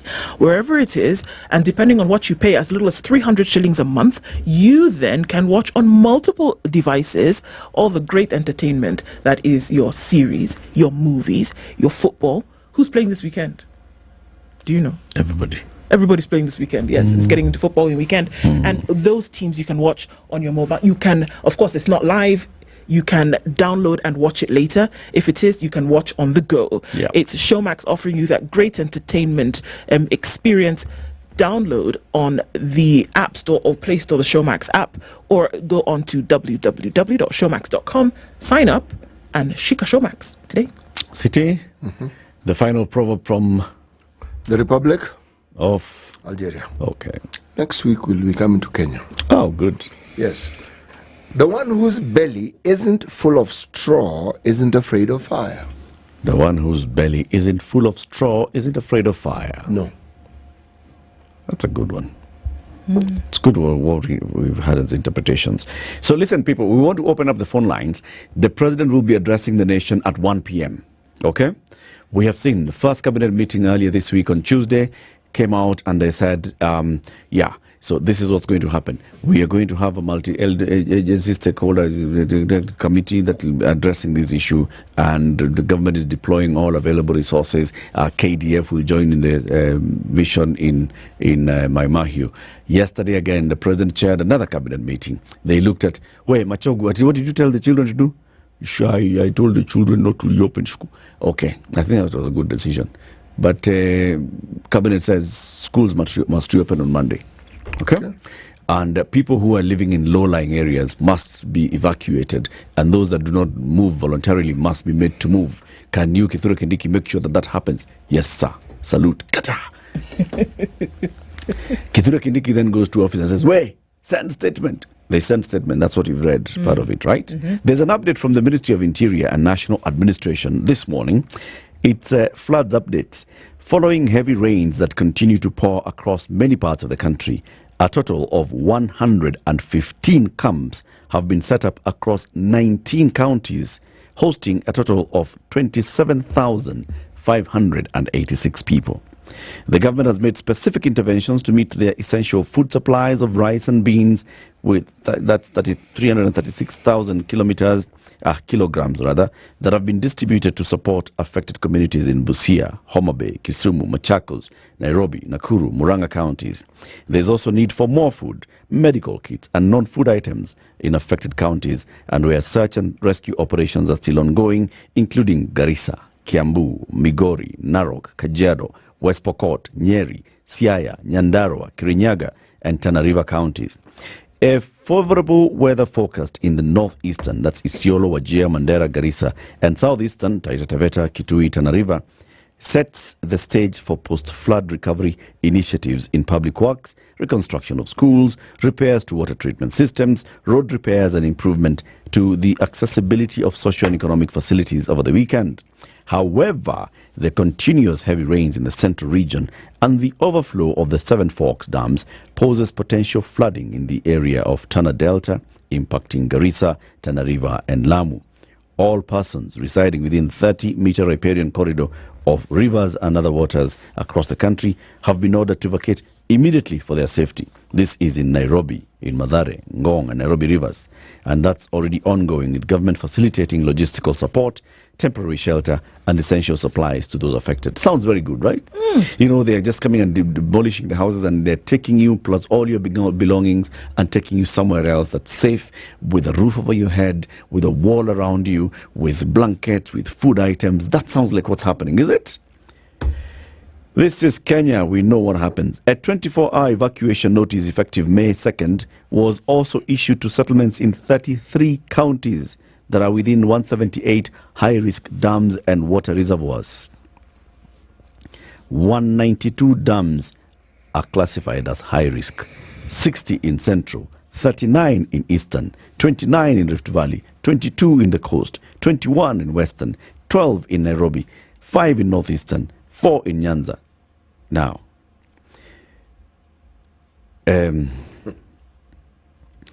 196,296 people have been impacted by the heavy rains that have regrettably claimed 210 lives due to severe weather conditions, and an additional 22 fatalities since the last update.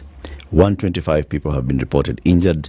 90 are currently missing. 90 people are currently missing. 33,000 households have been displaced. That's affecting the 165,000 people displaced by the floods. Okay? All this is happening right now in the country.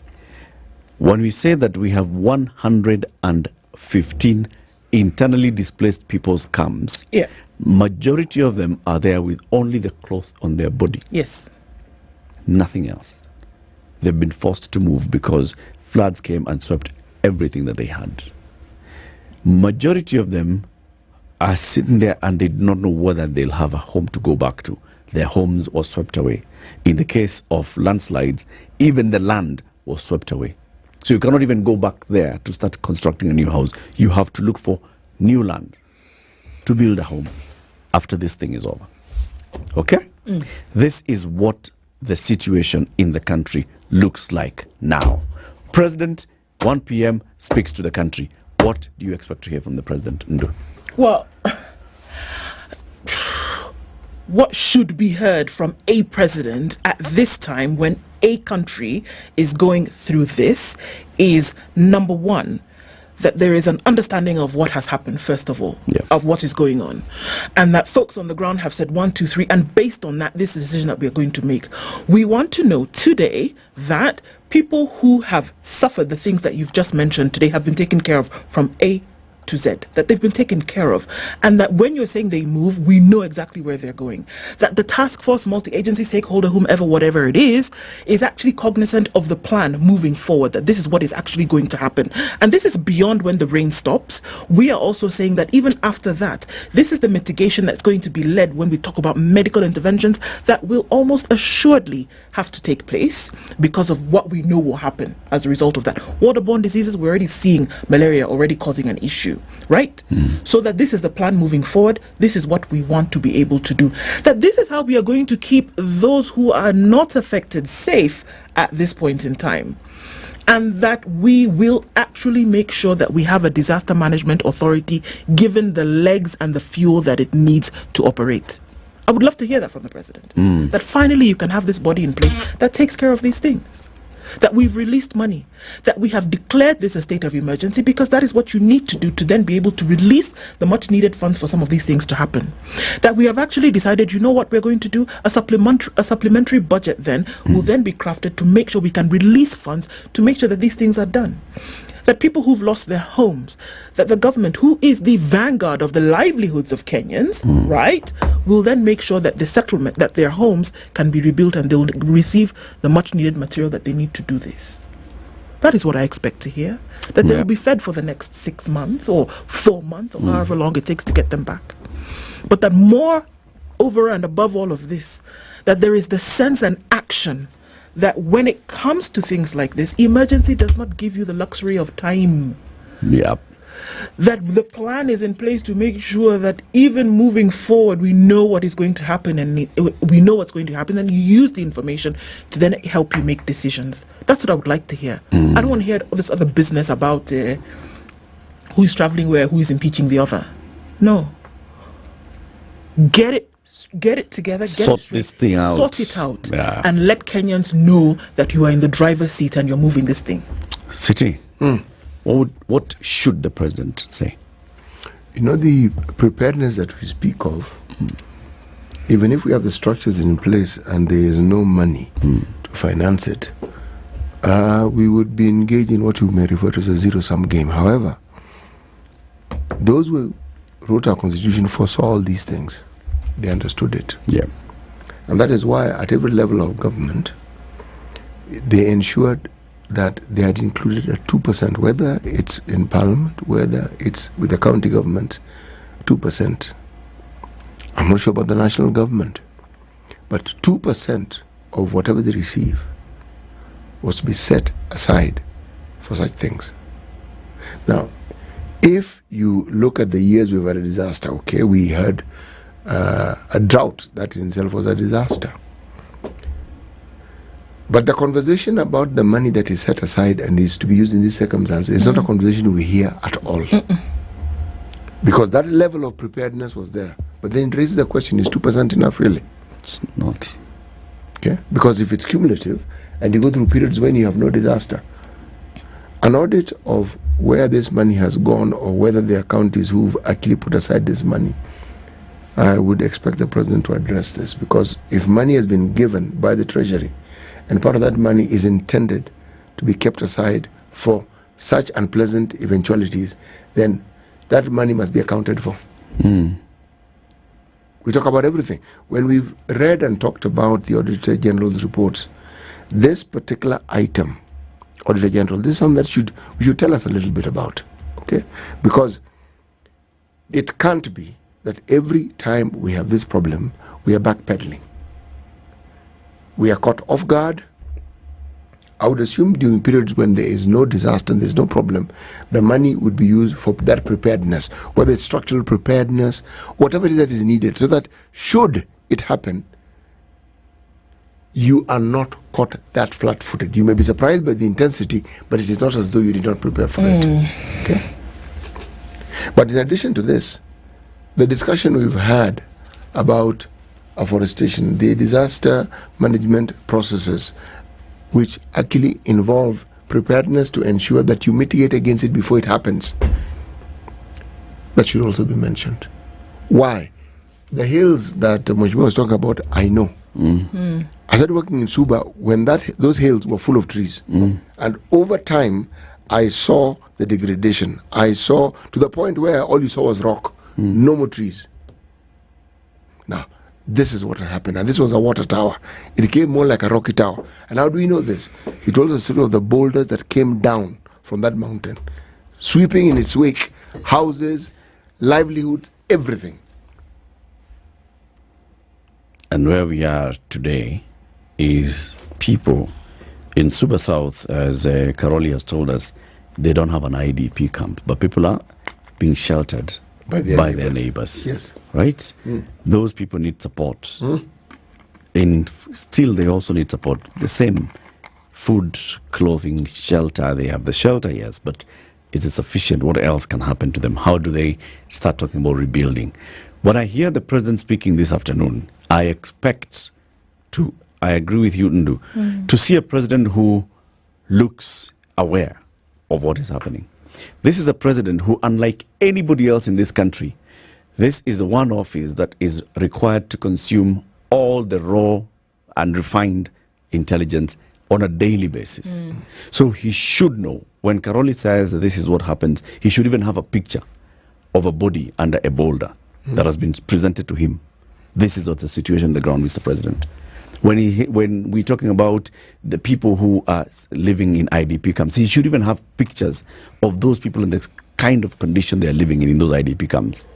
He should have the image that it's not like the place he slept last night, that those people did not sleep in a good place last night. Yes, there was a roof, there may have been a roof over their head, but it was still cold. It was cold floors. They did not have enough mattresses. They didn't have enough covers. They don't have clothes to change today. They don't have sufficient food.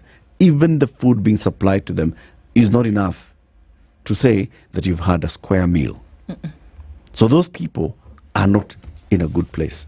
I expect the president, therefore, to start addressing issues that they are today and going forward.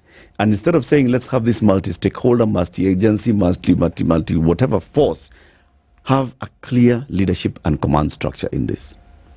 I expect him to appoint a cabinet secretary and say, this cabinet secretary so-and-so, even if it's Rigi G, he is chair or she is chair of a committee that comprises other cabinet secretaries. Bring them in. Roads needs to be here. And national administration needs to be in this committee. Treasury needs to be in this committee. I expect the president, by the time he's talking to us at 1 p.m., he is telling us of a report where he has had a conversation with Anwar Igoro, the chair of the Council of Governors, and other governors, and they've said, this is how we are going to harmonize our coordinate response in the counties. Disaster response is a county responsibility, but at certain level, it becomes a national responsibility. How are we working as national government, as county government? Going forward, do we all know what we are doing? Is the county of Kilifi dealing with this the same way the county of Mombasa is dealing with? Are they in communication? Is the county commissioner representing the national government in Kilifi thinking the same way as the county commissioner representing the national government in Mombasa? Are they speaking the same thing? If the president says that this is the team and this is the leader and this is how then this team shall be making decisions, I will be feeling, yes, this president is aware. If the president says, okay, we were in a moment of a bit of momentary insanity yesterday as a cabinet, we are going to suspend reopening of schools, then I will listen to the president. If the president says, this 100 and whatever camps that have been set up, 115, yeah. If he says that we need to create more, expand more, and though this is how we're going to support them, we need tents, we need this and the other, and then we start immediately giving them blankets, bed sheets, we immediately start giving them clothes, that clothes can come in, I will be feeling that the president is aware. If he says, I am aware that Parliament has gone on recess, but I need to request the Speaker of the National Assembly and the Speaker of the Senate to recall Parliament so we can discuss a supplementary budget and allocation to counties. And so that we can stop some of the things that we were planning to do between now and June when the financial year ends and redirect this money towards supporting those who need support today and also rebuilding, because they will need rebuilding in 2-3 months' time. And even I'm instructing the National Treasury, the budget that you're taking to Parliament, can you go and amend some things and have an item that is clear? It is disaster recovery. And that item shall have allocated budget specific to disaster recovery. That shall say, we are building roads. That shall say, we are helping people to build houses. When he was in Maimahi, he said, tutawasaidia kujanga manyumba yenu. Tutawasaidia, wamesema wamepoteza ng'ombe, na tutawasaidia. Can we have it in budget? The president should be specific. Don't come and wax lyrical about us. Oh, you know, we know. Or we are asking people, please move. Or we are dealing. That time is gone. You have taken too long, Mr. President, to talk. Now that finally you're coming to talk, come to us with itemized, actionable items that you're coming to tell us. Even if stories, ka nazo. Don't tell us stories. Don't try to touch on the heartstrings of Kenyans, or pull on them rather. Don't come out and talk about how that is why you wanted to build houses for people. Like you say, that moment, at the time where you could have strung on that moment, is gone. The time is now to say, I am aware, I have appointed, this is what we are doing, this is who we've spoken to, this is what we've released, and we are moving. Apart from that, he'd rather not have this conversation with people at 1 o'clock. You'd rather carry on with whatever business Congress invited. You'd rather not have this conversation. Short of those things, very clear. Short of what your plan is for not too far in the future, 3 months from now, whereby the rain would have gone and there will be no seed to plant for food to feed a country. Let me tell you, you know what the stuff of revolution is made from? Are people who are hungry. Simple. A people who are hungry. There is no mind that you'll be able to change from those who are hungry. And that's where we're hurtling towards. And that is the job of government. You don't look at the today, you look at what is coming. That's why Kenya Met told you in January what was going to happen, and you should have looked at today in January and said, this is what we're going to do. So short of that, you'd rather not have an address. And it would be great to say, this is what is happening, this is what is being done today. And I'm just going to add, you need to tell the country today that schools will not open next week because of what we are seeing today. Caroli told us just now that there are schools whose toilets have been washed away. Now you want to go and introduce 1,000 students in a school where there are no loos. What kind of sanitary disaster do you think that would be? In one day, talk less of a half a term. There are people who cannot travel. Major highways by your roads authority have closed down. They've closed indefinitely. Where are people traveling? Where are they going? So are you going to have half the population of school-going children in primary and secondary school go to school and then the rest not? What's going to happen? But take a view Have we done an audit of the state of the schools in this country since this particular disaster struck? In fact, I wanted to ask you, CT, maybe I still have the picture in my head, but don't we have schools that were mud structures where children were sitting on the floor to learn? Yep. Or that was history? No, you didn't imagine it. Okay, I was just checking if that had simple fact. Sorted out. In fact, I even have a picture sitting right under my right foot here. Of such a classroom. Okay. Yes, exactly. In Kilifi County. Yes. Do you expect that such schools still exist? No. Can you after imagine this such rain? schools in Garissa, in Tana River, where Tana River, Garissa have been hit heavily? All that water, all those days, those schools don't exist anymore. No, they don't. They don't. And there are schools there where people will have to travel from other parts of the country. I mean, what are we talking about? Let's take this break. 29 minutes to 10. We want to hear from you. 0719-012-600. President William Ruto is set to address the country at 1 p.m. today. We want you to say, "Dear Mr. President, I want you to tell us A, B, C, D." Let's be very clear what the president should tell us. If he doesn't do this, let him go to America. He's due for Congress. state visit. Yeah. He can start it earlier. Today. He'll be on holiday anyway. Okay? Okay. Let's hear from you after this quick break. 0719-012-600. This is the Situation Room, the only way to start your day. Enjoyment doesn't come much simpler than the Showmax app. Easy to use with all your content organized by category. You can download all your favorite shows and movies straight to your device to watch later. And get tailor-made watch recommendations based upon your viewing history. Wikipedia. I want Wikipedia. Are you on Wikipedia? Yes, I am. Shika so much more from your favorite hits with Showmax for just 300 shillings a month by card or M-Pesa. Shika Showmax, streaming for Africa. Sign up on showmax.com. Lights.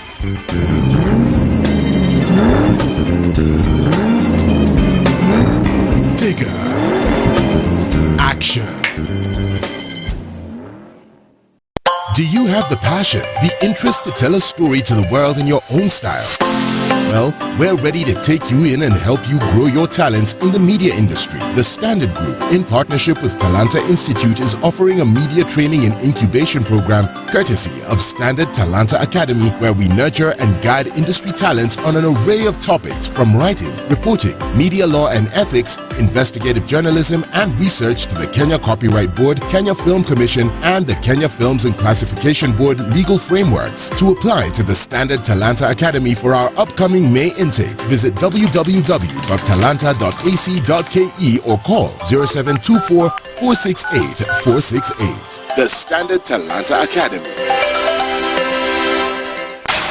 The weather in Nairobi this morning, we'll see highs of 23, highs of 23 as well in a mostly cloudy Nakuru at 20, and it's 20 and cloudy in Nyeri, cloudy at 19 in Eldoret, and we'll see highs of 34 in Mombasa. It's warming up.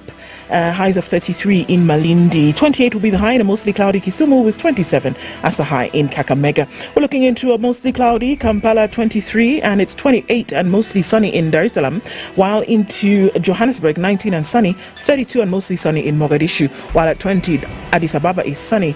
We'll see cloudy conditions at 28 in Lagos, 25 and sunny in Kinshasa, and we're looking into a sunny Beijing Friday going into evening at 26, 10 degrees and sunny in Paris, with 10 degrees and a rainy morning in London. It's still a Thursday night in New York. Coming into Friday, we'll see highs of 18 and lows of 9. Mature, intelligent talk every morning.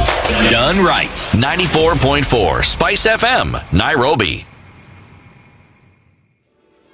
All right, so just a little bit of that left on the Thika Superhighway as you come towards that Pangani Tunnel, and also on Landis Road, still some heavy traffic as you get towards Haile Selassie at the junction. All right, we're looking at some traffic also coming in into the CBD from all parts, but apart from that, I think we're coming out of it in terms of traffic hour. We shall talk through the morning. Spice FM KE on X. Mature, intelligent talk every morning. Spice up yourself.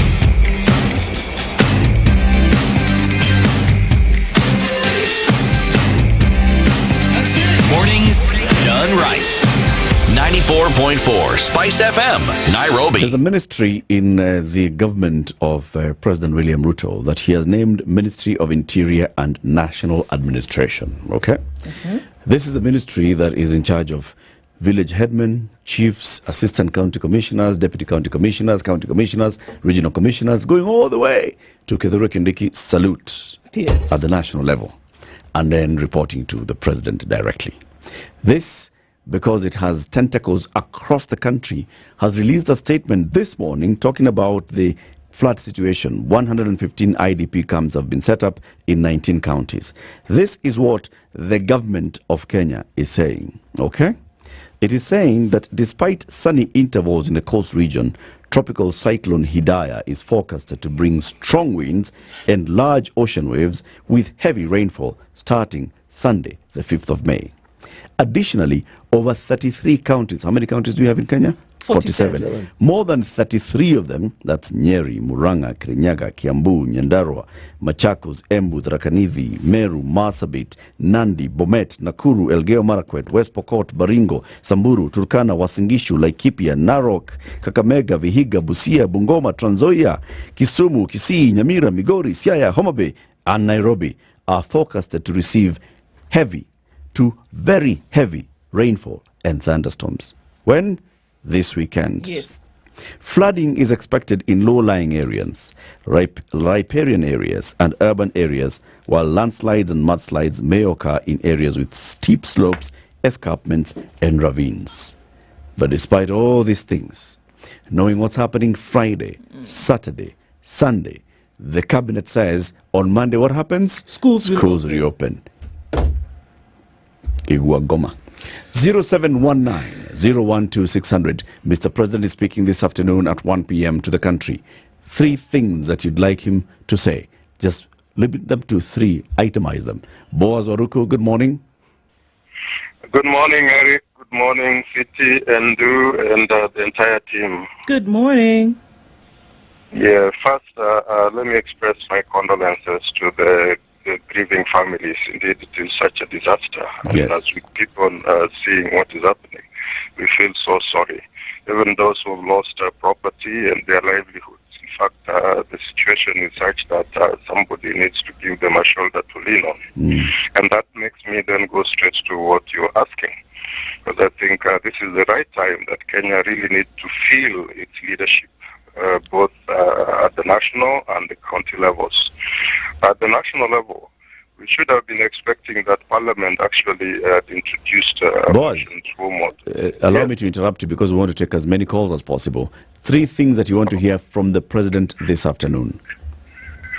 Okay, from the President first, I think I'll go straight to, he must assure us that is setting up in a multi-sectoral committee that would be dealing with this disaster. Okay. And indeed, this multi-sectoral committee should not be relying on those wild proposals. For example, the issues of reopening of the schools, where one morning they may be saying this, the following day something else happens. I think they should be relying on facts from the ground. Indeed, they have the infrastructure that should help them to do that. Indeed, I would be thinking that as they consider making such decisions, there are certain critical factors that they must put in mind. One, they must be sure that they have received that expertise advice on how to deal with the disaster, and that the safety and security of the learners, of the teachers, of the other workers, all the people within the school environment, I think needs to be assured. 2, they should be very clear that the school infrastructure, the washed classrooms, the washed toilets actually are dealt with. And 3, the looters who use this opportunity to loot should be kept away from the disaster funds. Indeed, I think because that is also, there are some people who, as we speak, instead of thinking straight and looking at how to intervene, they could be thinking on what we make out of it. I think that should be dealt with. County governments, maybe we can also just tell them, because the president should coordinate with the governors. Because the national government and the county government, this is one area where we would have liked to see a seamless coordination and not antagonism. we should have seen that funds are reallocated. In fact, that's why I wanted to start with Parliament, so that proposals on redirecting certain funds are made so that those funds then become available to mitigate the disaster. And indeed, I think even why I say the Parliamentary Committee, they should be asking where are the El Nino funds and the heavy rain funds which have been allocated. If some of those have not been spent, they should be directed to this disaster. Thank you. Thank you, Boaz. Thank you very much for your call. 0719-012-600. The President will be speaking to the nation at 1 p.m. today. Dear Mr. President, what do you want to hear him say? Talk to him, dear Mr. President. What are they saying on social media? Also post your comments on YouTube, on Facebook, on X. Well, there's a lot here. AMI says you have too many expectations from the President, and you know how he behaves, but let's wait and see. You have too many expectations. He'll most likely issue prayers, castigate the doctors, and mumble about speechwriters. Okay. Sata says, I expect him to resign for his government's lack of patriotism. My goodness. Somebody's reminding that, we said we'd ask him if he would come into the studio. Yeah. A man who can put his house in order, the man who cannot put his house in order is unfit to be a leader. I guess that's what you're trying to say. Where is the prayer warrior? Let them not dance on the graves of those who've died from calamity to calamity. Let's see some movement, essentially, is what's being said. Quite some here. I want to hear apologies to Kenyans for the suffering that the government has caused. Well, okay, that's maybe extreme. Leo is saying it's not only Kenya that's flooded. Yes. Even UAE flooded. So no country is... so countries are flooded. The effect of climate change is with us. We must live within our means. My government is doing what it can. Okay. All right. That's fine. Government should give people, I guess, money for people who come to those flood-affected areas, find new settlement areas, and start offshoot towns, plans to capture the rainwater for the eventual drought. So that's what I hear in terms of plans for what should happen moving forward because of these issues have to be taken into consideration. That's what another person is saying. So, I mean... Very many people coming in, very many responses that we'd like to hear from you. Speak to the President. Dear Mr. President, 3 things that you'd like him to say when he's addressing the nation at 1 p.m. today. Amos. Hello, good morning. Good morning, Amos. How are you? I'm very fine. 3 things that you'd like the President to address. Great things. The first thing is we always have an organization in Kenya called National Disaster Management Unit. I would wish the President tell us what is always the role of these organizations, because as it seems there is confusion. And where there is many authorities or many sources of power, definitely there will be no coordination like what we are seeing now. Yeah. I would wish the President tell us if there is any unified approach to attacking this disaster. Yeah. And I always believe that this organization has a funding, and there are those years which we don't have a disaster, so that means those funds are always put aside. This is now the time we want to see that unified approach, so that we can eliminate the many centers of power which are causing destruction. I'm really struggling to see that every time we are told we have a meeting, we will do. Amos, I would wish President reporting. Amos, tell us, yes. Let's also focus our conversation then. 3 things do you want the President to say? What? Now that we have the problem, the first thing I want President to tell us, what are they doing, which we can see, not what they are going to do. Okay. What are they doing currently, which we can see, which can sort out this mess. And in future, what do they intend to do? This is the time now to map the country and see, because it's not the first time the rains are coming. There will be the same situations in future. What are they doing in future to prevent death and destruction, or to minimize? We might not prevent, but we might minimize. So that one should come out loud. Yes. Thank you. Thank you very much. We want to hear from you. 0719-012-600. Our man Openje is picking the calls. He's still getting up to speed. So, for example, he's not giving you the name of the person, the next caller. Good morning. Hello. Hello. Hello. How are you? I'm fine. Tell us your name, please, and where you're calling from. My name is Odiambo. So, for me, I'm calling from Kisumu. Yeah. What I'd like to hear from the president is one, an honest apology to Kenyans. An apology. For how everything is going. Yeah. Two, an honest overview of how the situation is. And then three, how do we move on from here? Because already it's spilled milk. Nothing is, we can't cry over the rains, but we can do something to mitigate what's going on with the rains. Okay. And a bonus is ban all false prophets. Those who told him it will just rain lightly and maybe not listen to the Met Department. Ban them from there forever. Thank you. Thank you very much. 0719-012-600. Also, you can post your comments on X, on Facebook, on YouTube.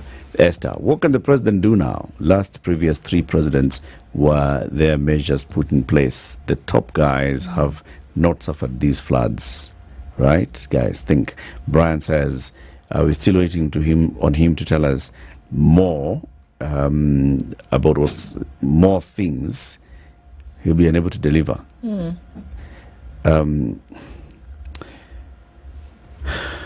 Esther is asking a question here. Yeah. What can the president do now? Previous three presidents were there, measures put in place.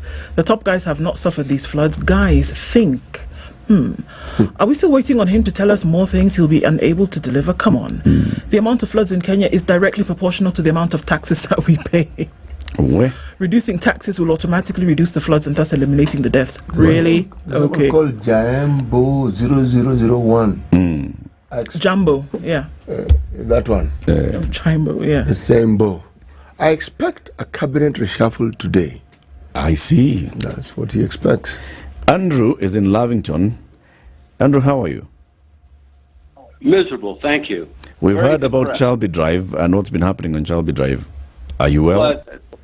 I'm very well. Okay. I'm very well. You're asking what the president should do. Yeah. Should say. One thing, the president can mobilize the Kenya Defense Forces.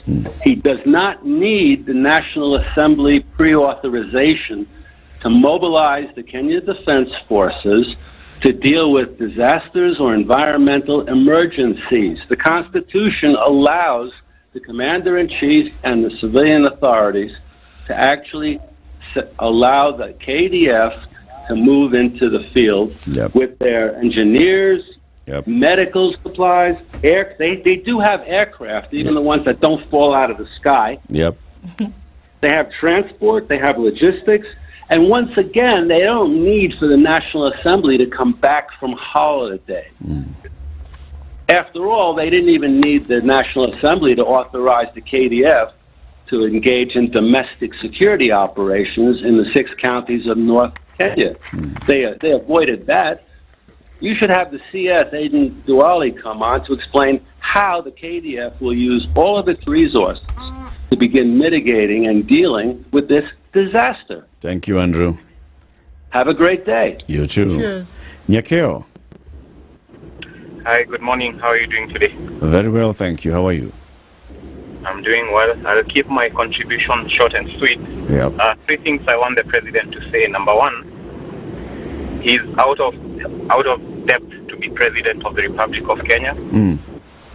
Number two, that he has tendered his resignation to the people of the Republic of Kenya, effective immediately. And number three, that he apologizes for lying to Kenyans. That's all. Have a good day.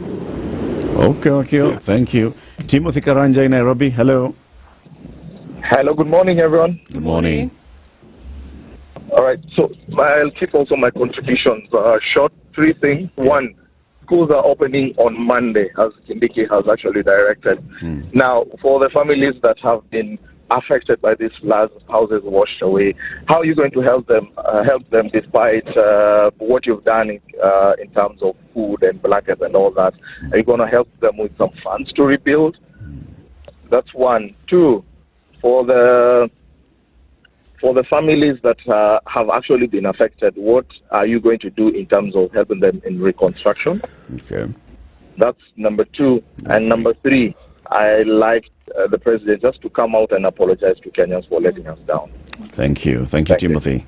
Samuel Moriri in Dagoretti, hello. Hello, my name is Samuel. Hi, CT. Hi, Ndu. Hi, Eric. Hi. Okay, I'm a silent listener.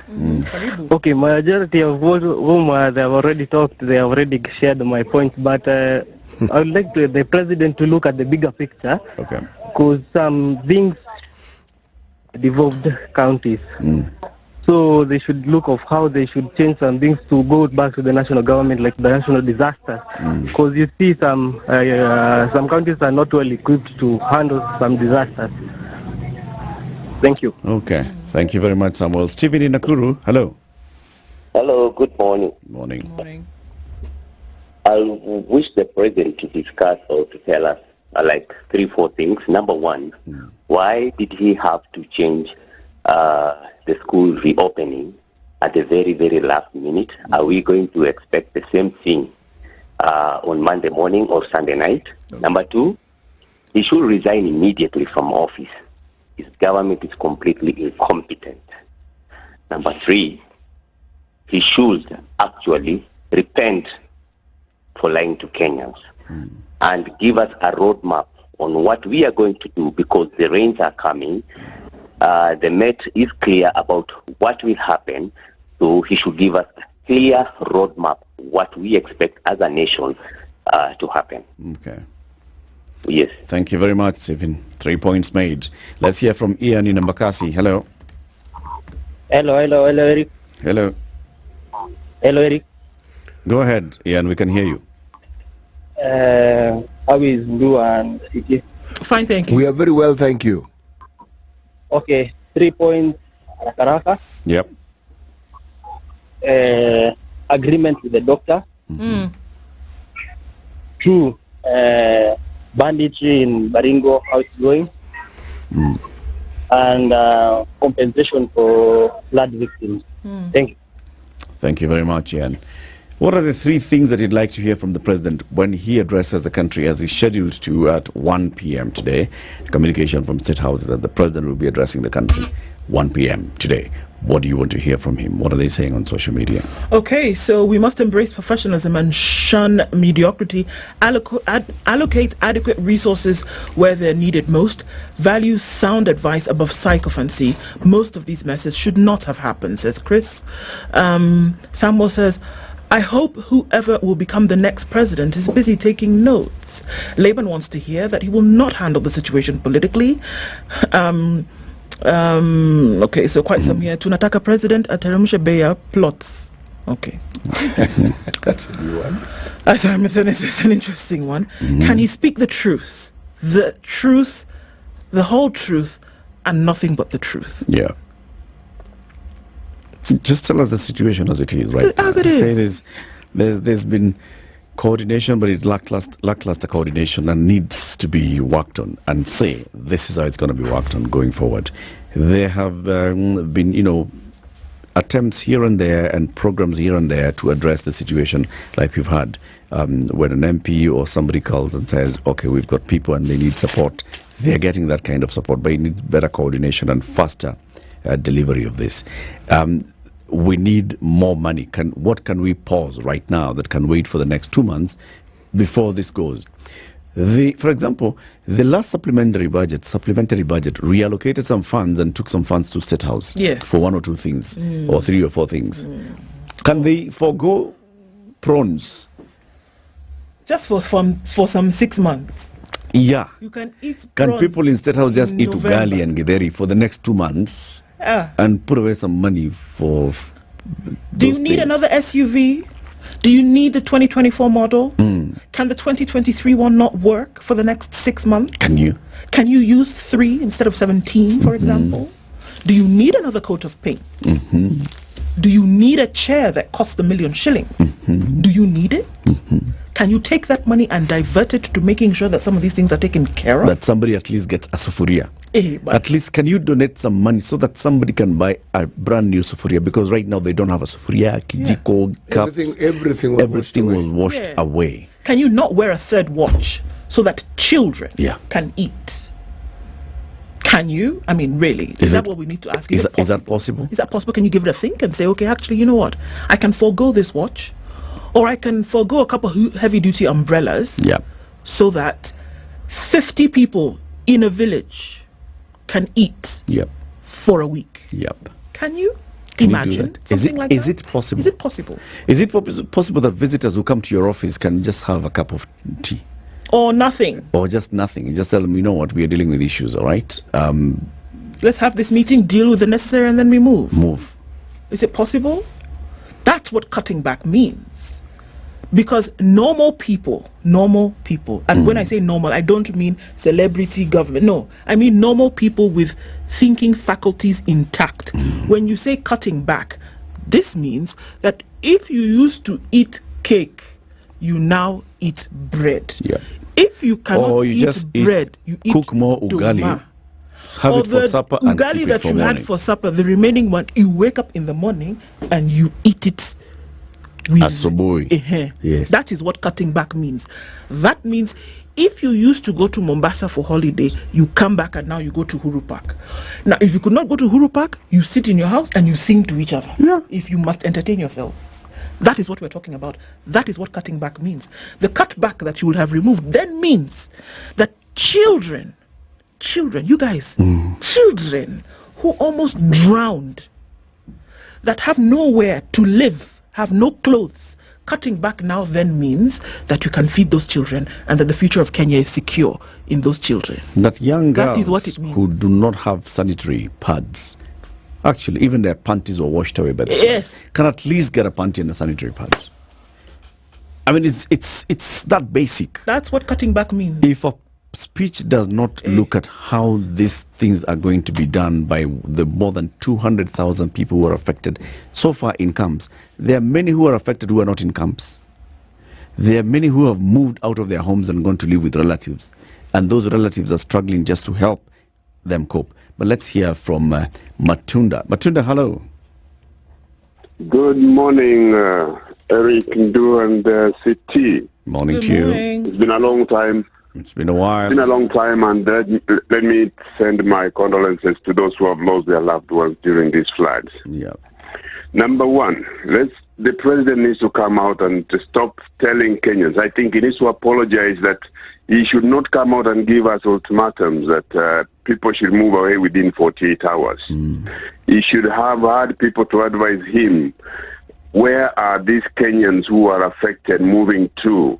Have they set camps somewhere where people are going to be given these things? I think the Honorable Kindiki possibly nearly came close to what the government needs to do when he gave out a statement the other day. President should apologize to Kenyans that he has come out too late, and when his citizens are dying. He should tell the Kenyans that today I am not allowing any school to open because some schools are using pit latrines. We do not have the luxury of having sewage systems. Some children are going to go to schools and those grounds are already saturated. They're going to drop into those pit latrines. What will happen? Another calamity will befall the country. Before anything else is done, let him make sure that things are going to run properly, and if there is anybody culpable for giving him wrong information or advice, those people should start rolling out of their offices. I highly doubt there are people who have actually, technical people who have given the president the wrong advice. Maybe the people who interpret the advice that comes from the technical people have gone to the president with something else. But this president is an intelligent president. He's a scientist. He should be able to look at and say, hii maneno unaniambia hii wachana nayo. Anyway, let's stay safe, people. Hidaya lands over this weekend along the coast. More heavy rainfall across the country. Please, let's be safe. If you do not have to leave your home, don't leave. If you must leave your home because your home is in a low-lying area, please start making those arrangements right now. If you need support from friends, from relatives, raise it. If you need to go to the chief, go to the chief and tell the chief, I'm here. Yeah. I need to move. Have a lovely weekend. Have a safe weekend.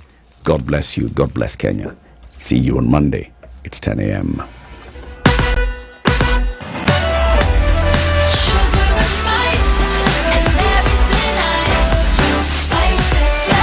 spice up your life.